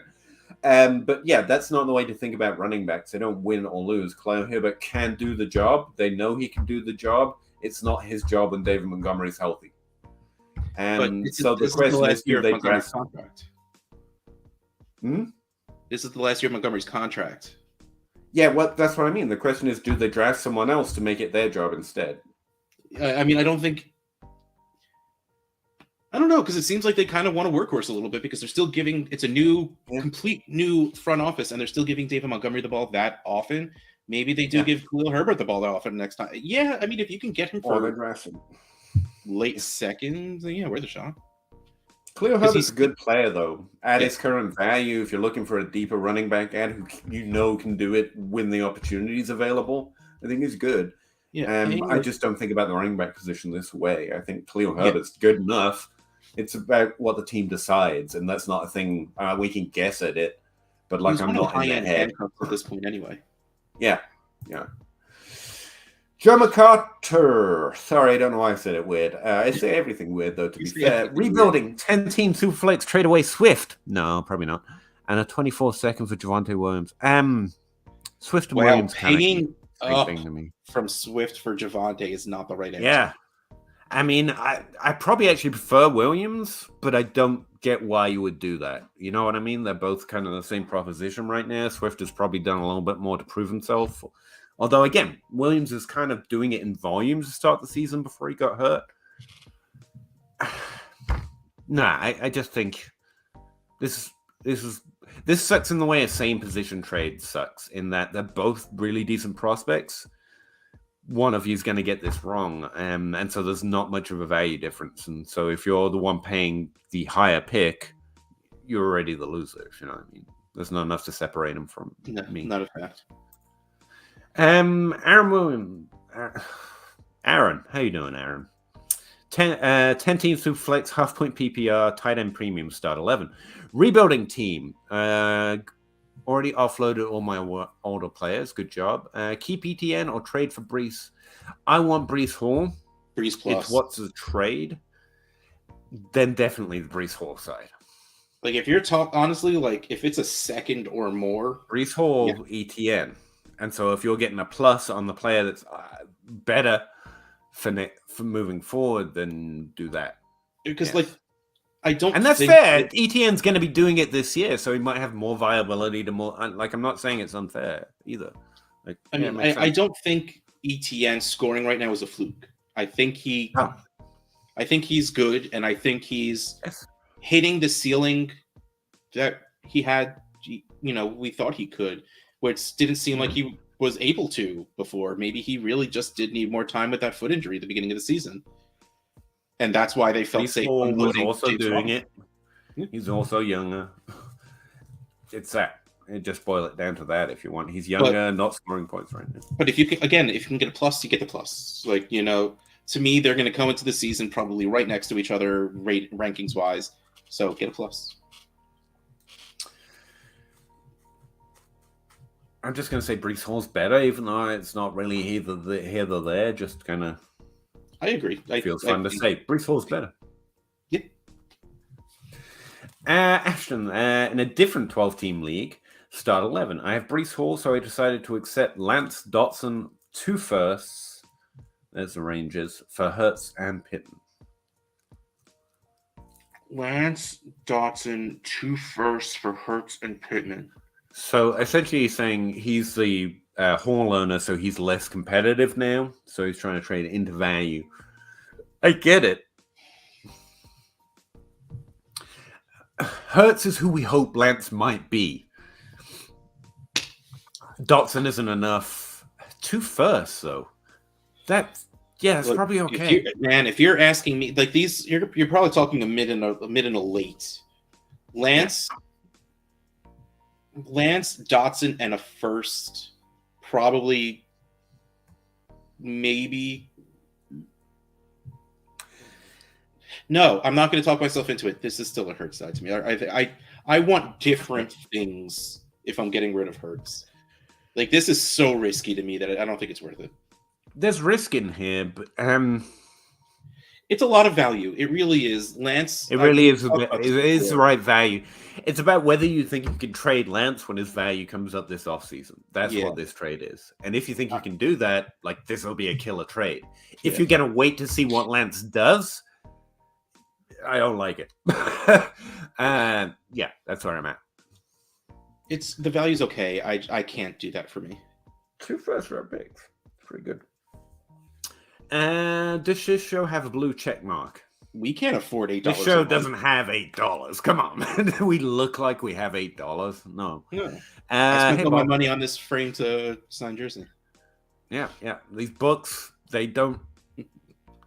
they don't grow on trees, I was gonna. I mean, you have to cut the tree down. You have to write the book. Mag. SFX. Superflex 10?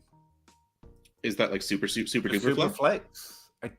I think it's just Superflex in a cooler way, and because I'm not cool, I didn't get it. Yeah, same. Start 9, 12-team competing. Keep Cooper. Cup? Or pivot to Hopkins. Amari. See, that's different. I want Hopkins if I'm competing, and that's Amari. Hopkins is probably going to finish. Or tier down from Debo to Hopkins, and maybe you need a first on top of Debo. I'm not just trading Cooper for Hopkins, if that's what this is asking. Same position trades kind of suck. I mean, I would do Debo that, but for Hopkins and a second. You're not valuing Debo enough. That's not a lot of but I think you get at least a first to do that. Yeah, if you can do Debo for Hopkins and like a late first or 2 seconds or second and a plug-in player, like I'd feel better about it. But yeah, I'm cool with that. But the first, just the same players, the same position. If you're trying to get Hopkins, I assume that team is less competitive than you. They should be able to. They should be more willing to give him up than this. But these are the trades you're telling us, so I assume you know your league market better. And if this is a situation, like I want at least a first on top of Hopkins. I would say on average, I would suggest Hopkins trades for a second from a less competitive team, not a Debo who's worth 2 firsts. Also, but just this like is your league, so just get a first back and it's fine. Like Debo's value is very, very low because he was hurt and they had their bye, and we haven't seen what he does with McCaffrey. I think if you just let him play for a game, his value will go up a bit. Yeah, I would rather just keep Debo and not get better as a competitive team, which is rare, than give Debo up without a first coming back. I get it. It's pretty razor. But winning is cool. Stevenson and Smith-Schuster Smith-Schuster would be a better name, though. Let's face it. Smith-Schuster. Devontae Smith and Dotson.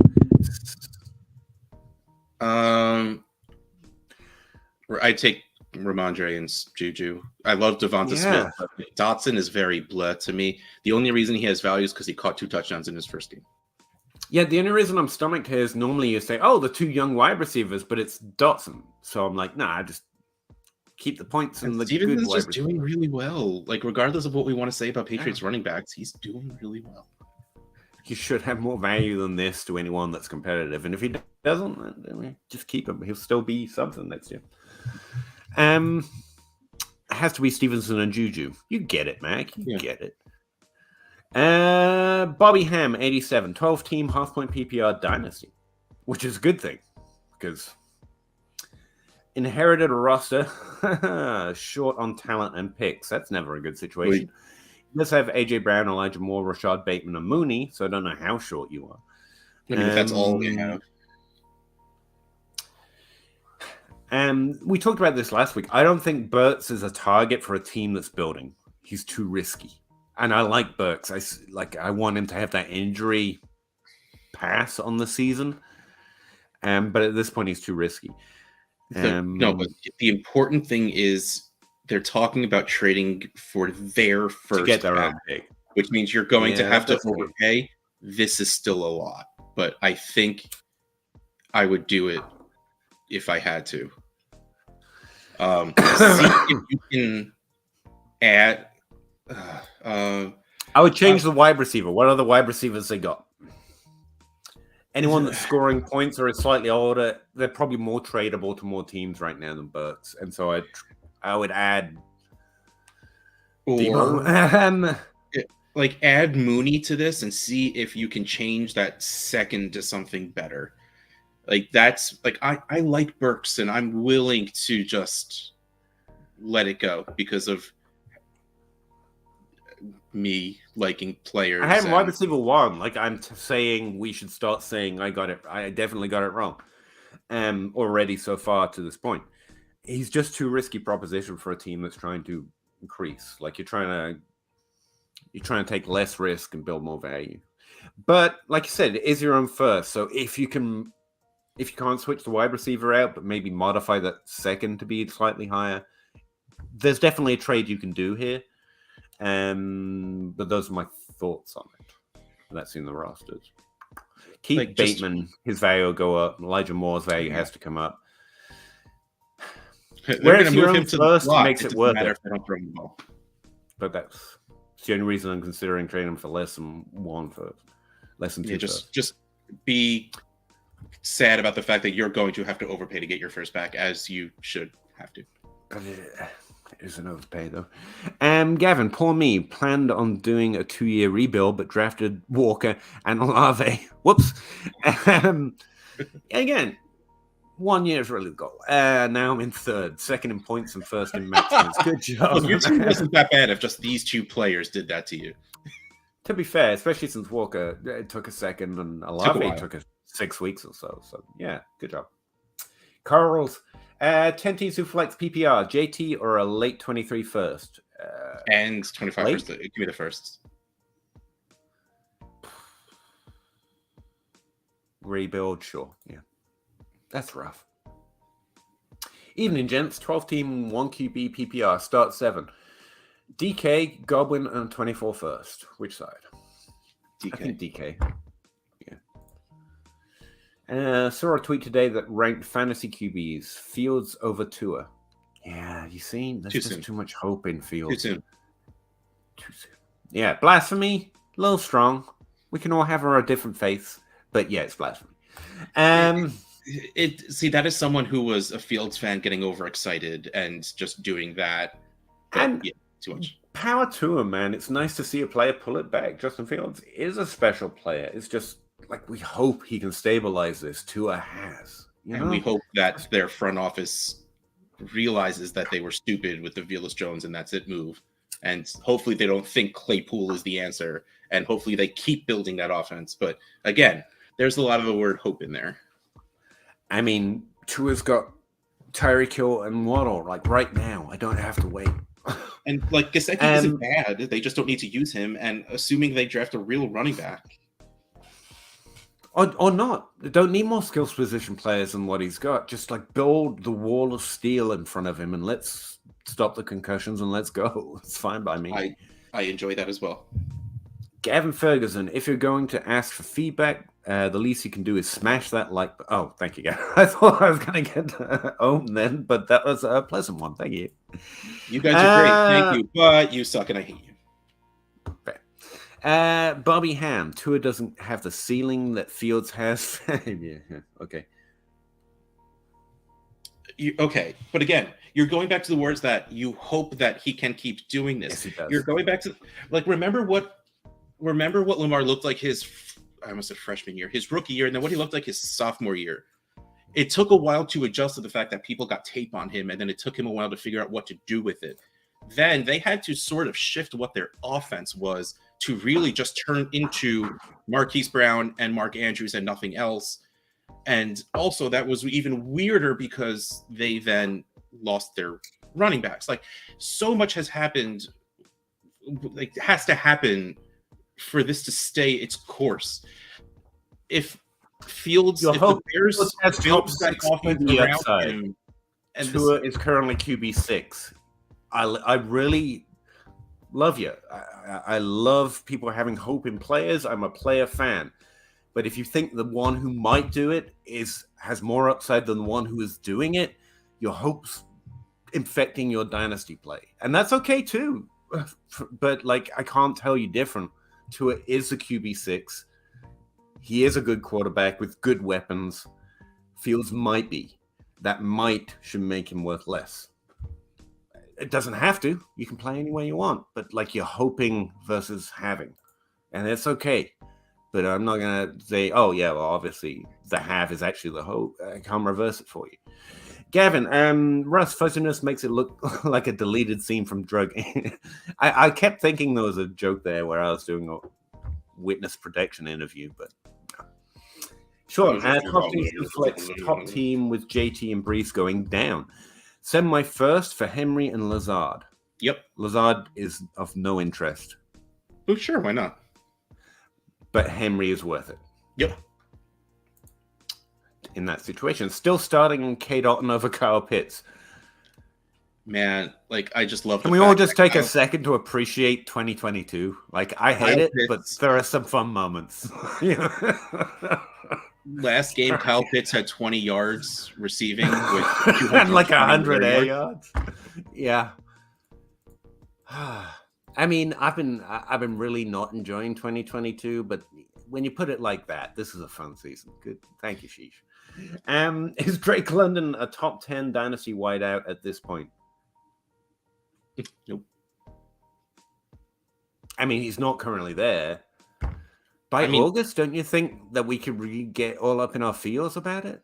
Wasn't he there pretty close to it early in the season? And I think he should finish out that because we put him in the best situation, and it's not the best situation anymore.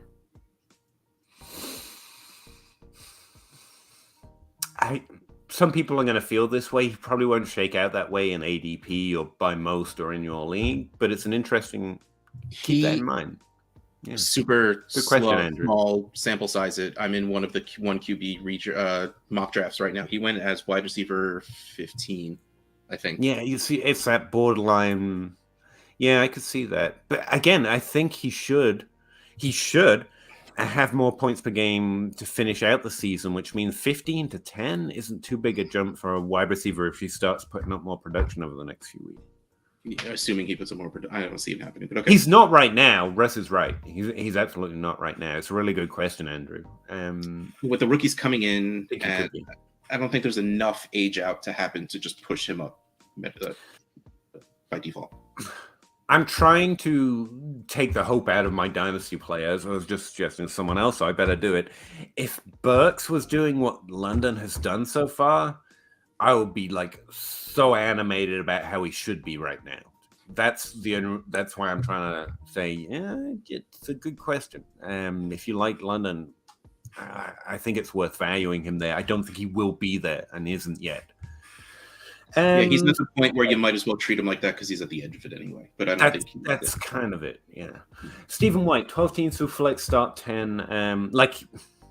like if you could have told that, well, we did about Olave a couple weeks before everyone caught up. Like he could be that play, and that's interesting upside in Dynasty. But Stephen White cares about something else.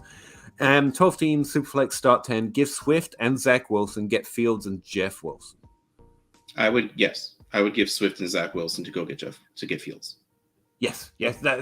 See, that's a good way to get Fields. You're selling the running back for the better quarter. That's a good trade, man. I like that one a lot. Gavin Ferguson, Kirk Jacobs trade. Running room is shaky. He's got Walker, Monty, Herbert. Do you remember the trade? Oh yeah, it was a while ago.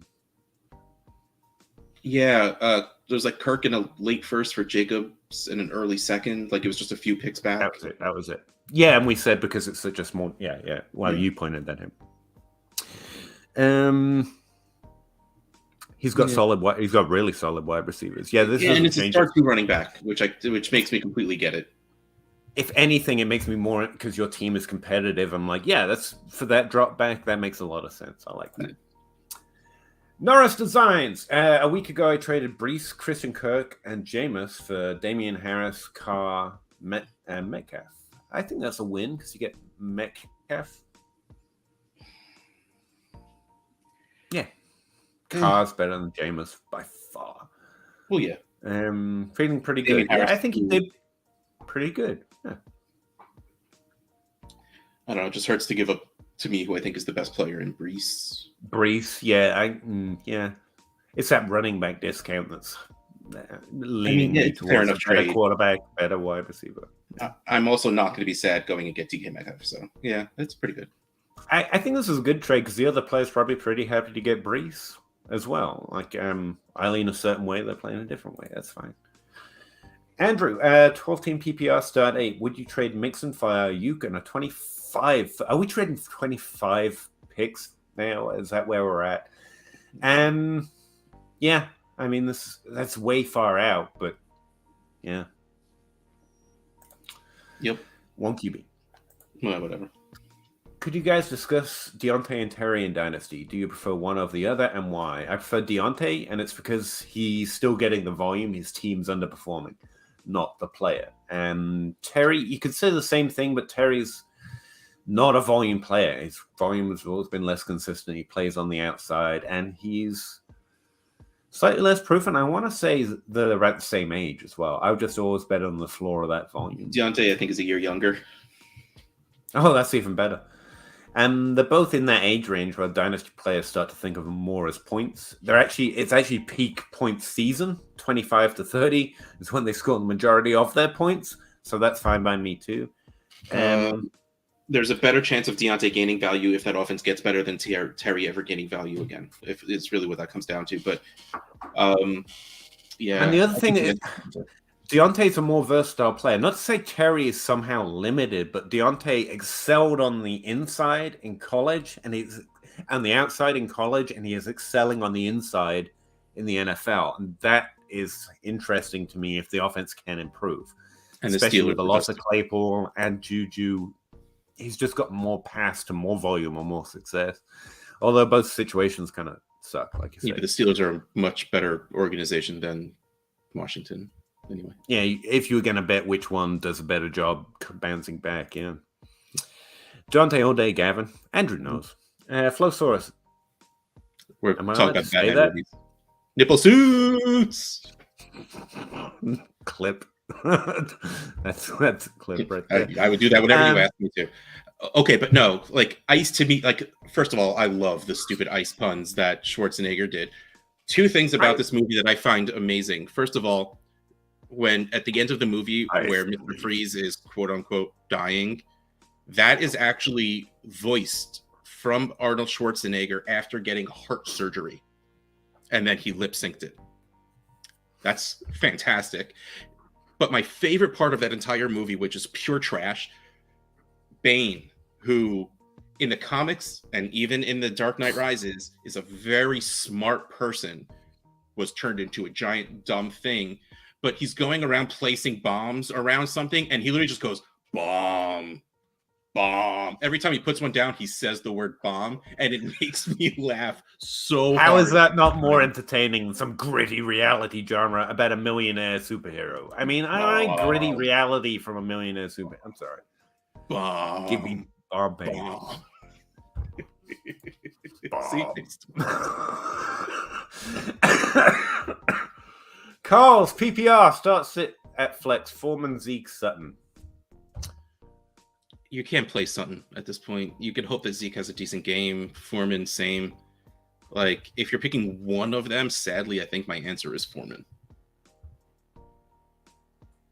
I don't know how to spell Cortland Sutton, apparently. Courtland. Oh, I got it. Sutton. SU2, buddy. Don't come at me like that. It's going to be different.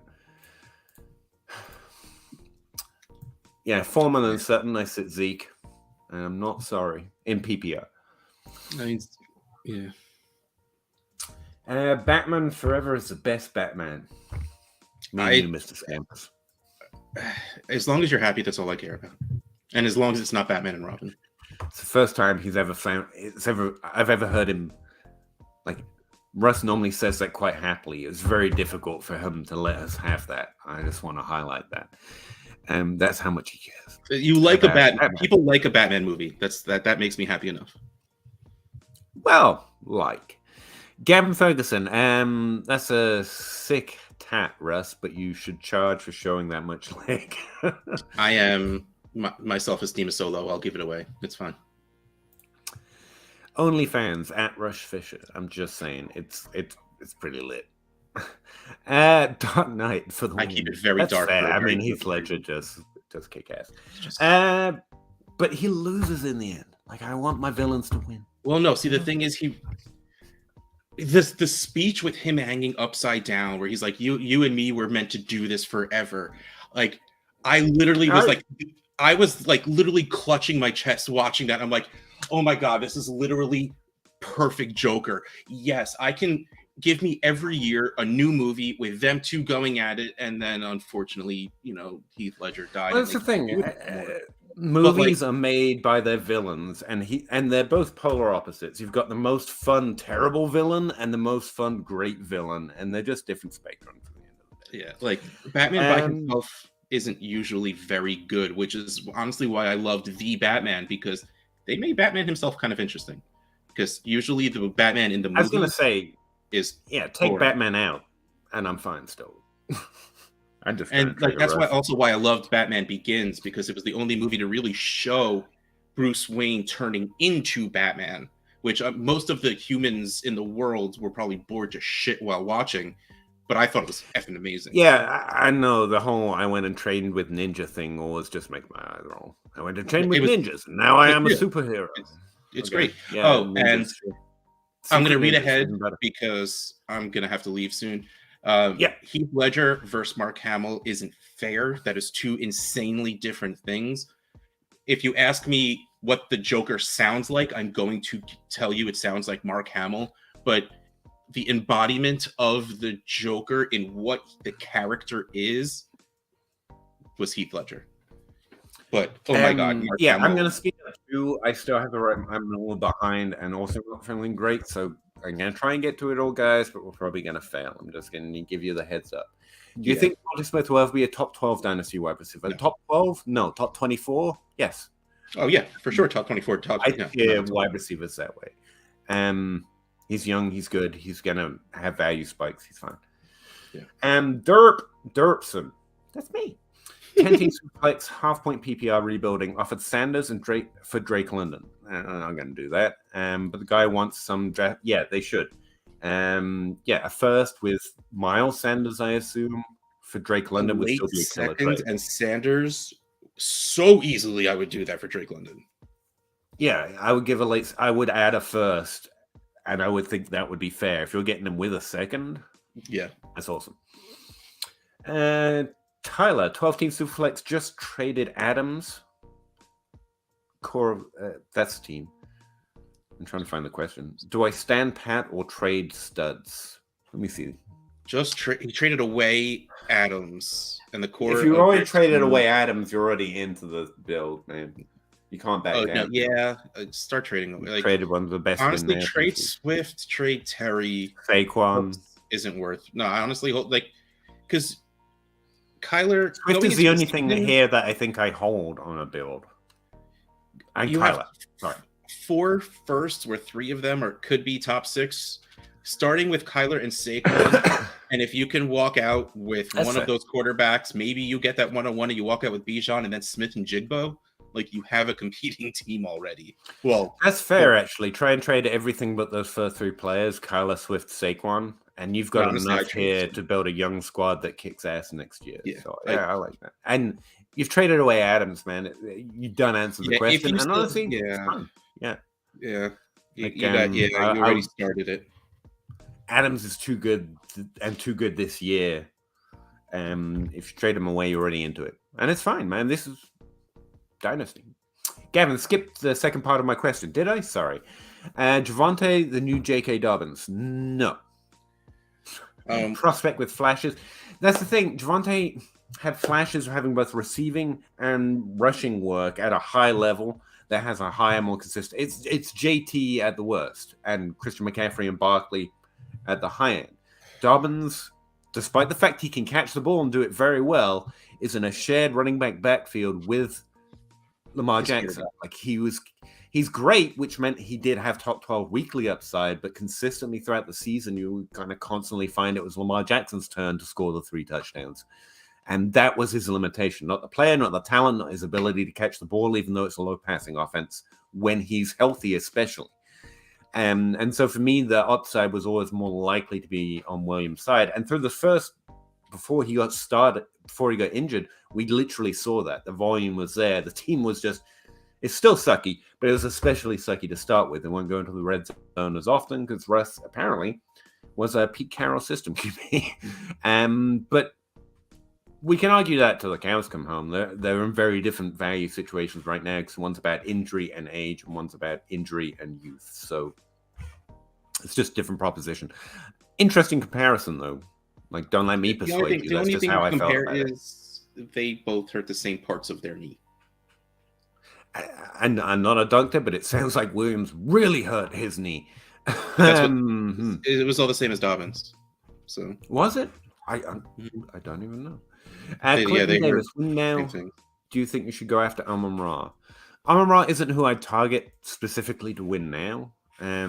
But yeah, I'm fine adding him to a win now squad. He's gonna score points. He will raise the value of your team and still score decent points. It depends what you have to pay for him. I mean, same with plenty of others that are young. They're not normally who I'd list because I don't think they're devalued on squads that are building. But Amon-Ra is a very, very, very good target for everything, for anyone. 10-team Superflex. 0 PPR is just standard, right? Yep. Okay. Start 9. Just traded my 23 first and 104 for Fields. It's a strong move. I don't know what the quarterbacks look like in this class, but they're meant to be a couple good ones. Pollard, Elliott, Cook. If you're already trading your first, you don't have your first. You might as well score some points. You're gonna have to score points, which is why feels like a weirder one, but that's fine. Rodgers and Brady advice. That's the question. Okay, so the play. Honestly, I got nothing. Like, honestly, ride with your team and score as many points as you can because you still have a very nice young core to your team. That's the thing. I trade Elliott, trade Cook. I'm sorry you just gave up a really good first, but it's going to get better because the better things you can do are trade your running backs right now. Yeah, but like your team is too young but not scoring points. Like I wouldn't have traded my first for Fields. But you've done it. It's fine. Honestly, like it's not the worst thing in the world because, like, again, even if Fields is 80% of what we've seen the past few games, he'll be worth the 104. That's fair. So, like, honestly, like I still think you're fine because you're. But that's the thing. I think at this point, the best direction for your team is to do more to make it the 101. In which case, you definitely shouldn't have traded your first. Well, it's too late for that. Like, honestly, like, keep going. There's nothing else you can really do. See if you can package Elliott and Pollard and, Yeah. like, Pitts, Hawk, and Kelsey. Get rid of two of those. Get rid of Pitts and Hawk. Go. Start building. Sucks that you traded away your pick to do it, but that's okay. No, that's fine too. No, you can do it that way. I don't think it's the wrong move because Fields is worth it at this point. Fields is worth an early first, so I don't think it's a bad move. Appreciate you, Gavin. Thank you very much. Gavin says subscribe. Do what Gavin says. We'd appreciate it.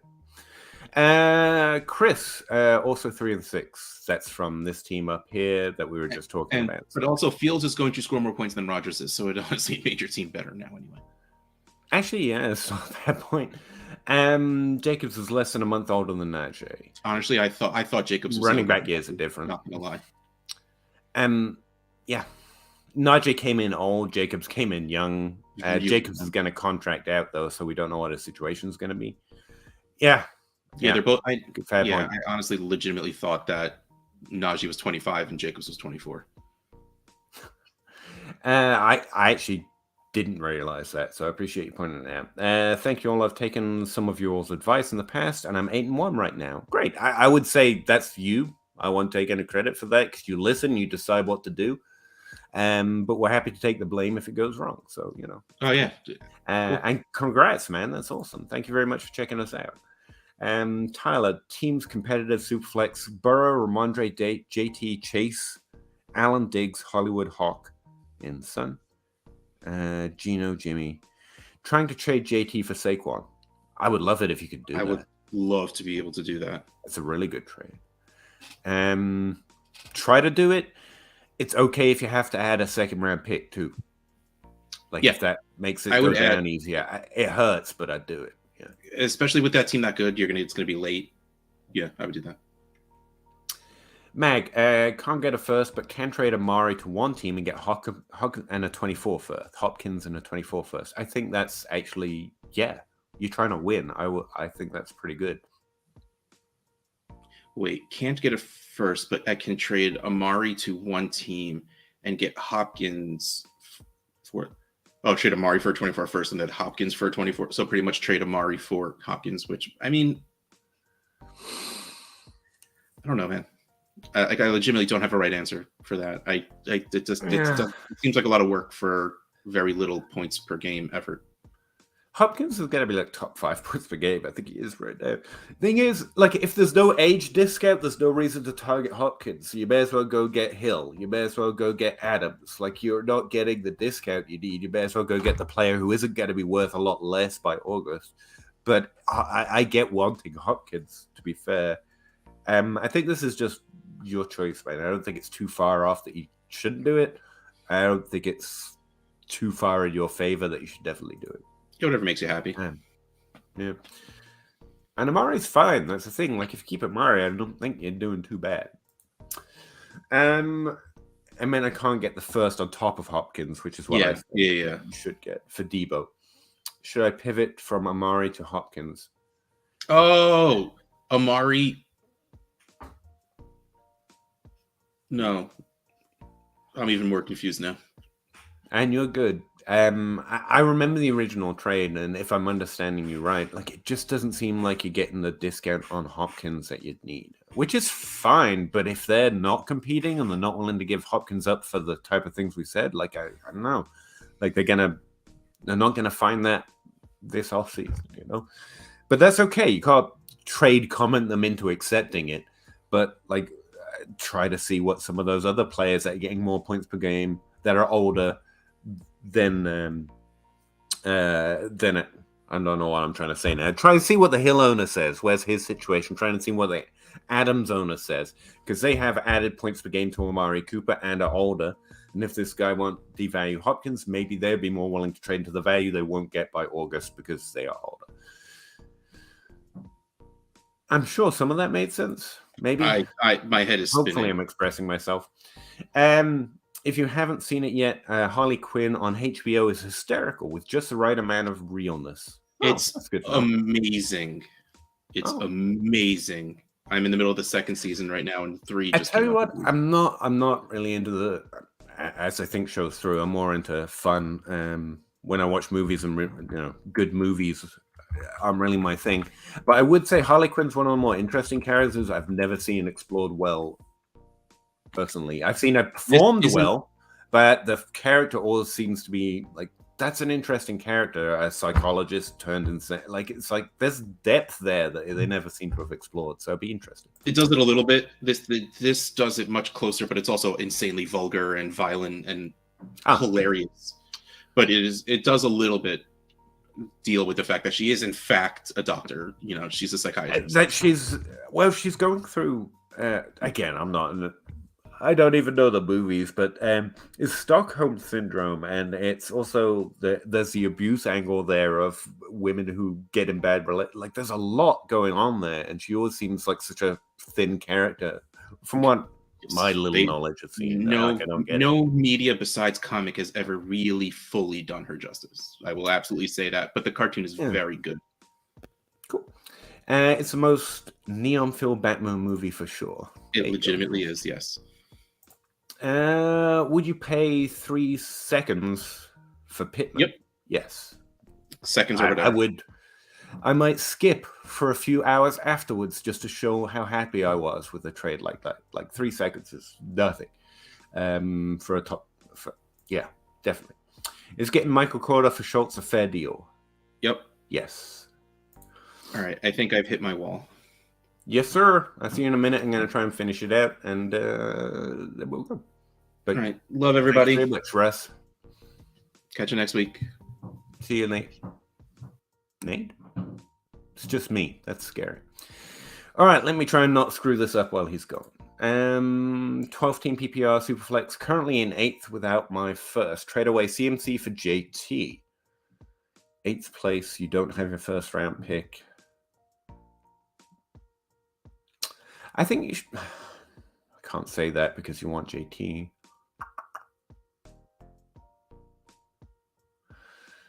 Let me see. You want to trade CMC for JT and then use JT to get your first back.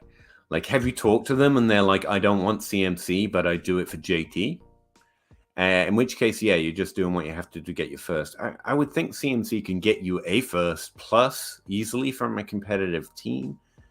I think if you're in this situation, you want your first back, that's your ultimate goal. And if they've said, I'll do it for JT, and you already know you can get that trade cascade done, I think that's fine. Again, a top 4 pick, probably worth more than both this year. You can do more for most teams in most situations, so that's fine. Which tight end would you rather roster rest of season in a tight end premium league, Muth or Deluge? I have a lot of hope for Dolcic, as I think how you actually say it. Since I'm by myself, I can't do the joke. I'm more comfortable starting Muth. That's my honest answer. FF Lefty, sup, dudes? Happy to see you all. It's me, but I appreciate that you said that. As a 6th place team that's 3rd in max points for, would you trade Devontae Adams for Pickens and a 24 first? Man, see, we've got one league where someone won't devalue Hopkins. And then another league where they're really pushing you for Devontae Adams' price. Like, Devontae Adams is in the Hopkins era of his career, you know? They're both great, but Dynasty people will tilt on that age. No, this isn't enough for me. Make that 23 first, or I'm just going to watch those points go to waste on my bench. It's close, but I need it to be a 23 first. I'm sorry, that's too much for me. I just keep Adams. Fields greater than 1.4 all day. I don't know this rookie class. You're probably right. I'm in an 8-1. I'm right into some wide receiver injuries. Not feeling. Would you trade Bateman for a 24 first and a 24 first for Ayuk and London? Oh, Ayuk and London. Yes. Yeah, I would do that. I think London's value is going to come up. I think Ayuk's already has a little bit. Ayuk and Bateman are actually pretty comparable in terms of value in my ranks, and you don't have to hope the situation changes too drastically. Yeah, I think that's fair. Yeah. Have a great night, guys. Rest up, feel better. Recommend tea and honey. Appreciate that, Gavin. Thanks very much. Pick one favorite movie. Harvey. Sorry, I'm just that guy. Dogma. Dogma is a good answer. Kadarius Toney or Greg DeLuche? 10 team, half-point PPR, no tight end premium. Tony's got the upside, to be honest with you. I think this is a fair trade. They're both worth about the same amount right now, and I would try and put that value into tight end. So I'll go Dolchich. But man, that could look real silly if Tony pays off any of his upside in that offense. But to be clear, if it's not Dolchich, you could come say it's my fault and I'm an idiot, because that's how I'm answering it. Good night, FF Lefty. Appreciate you. If you're a contender, would you trade Bateman for Lockett straight up? How's Lockett doing? I think so. Yeah. I actually don't know, though. I like it. 14 points per game on the season, 12 points per game over the last 3 weeks, 24% target share. I mean, he's Locketting. If you're a contender, the points per game matters so much more than value. Like the chance to win, I often underrate too much. So, yeah, I would. I'd hate it, but I'd do it. Drop one Dynasty. Kyron Williams, that's painful, or Tyquan Thornton. I roster depth running backs more than depth wide receivers, so I'm going to go Williams, although that's pretty much the same thing. But yeah, I'll go Williams. Good night, Mrs. Scampus. Appreciate it. Peace, man. Pace Hockey Duck. And on that note, I'd like to thank you.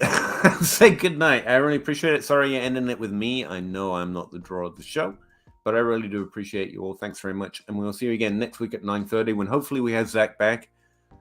And Russ will still be hopefully here too. And kind of lost the pace there at the end. Appreciate you. Thanks very much. See you next week.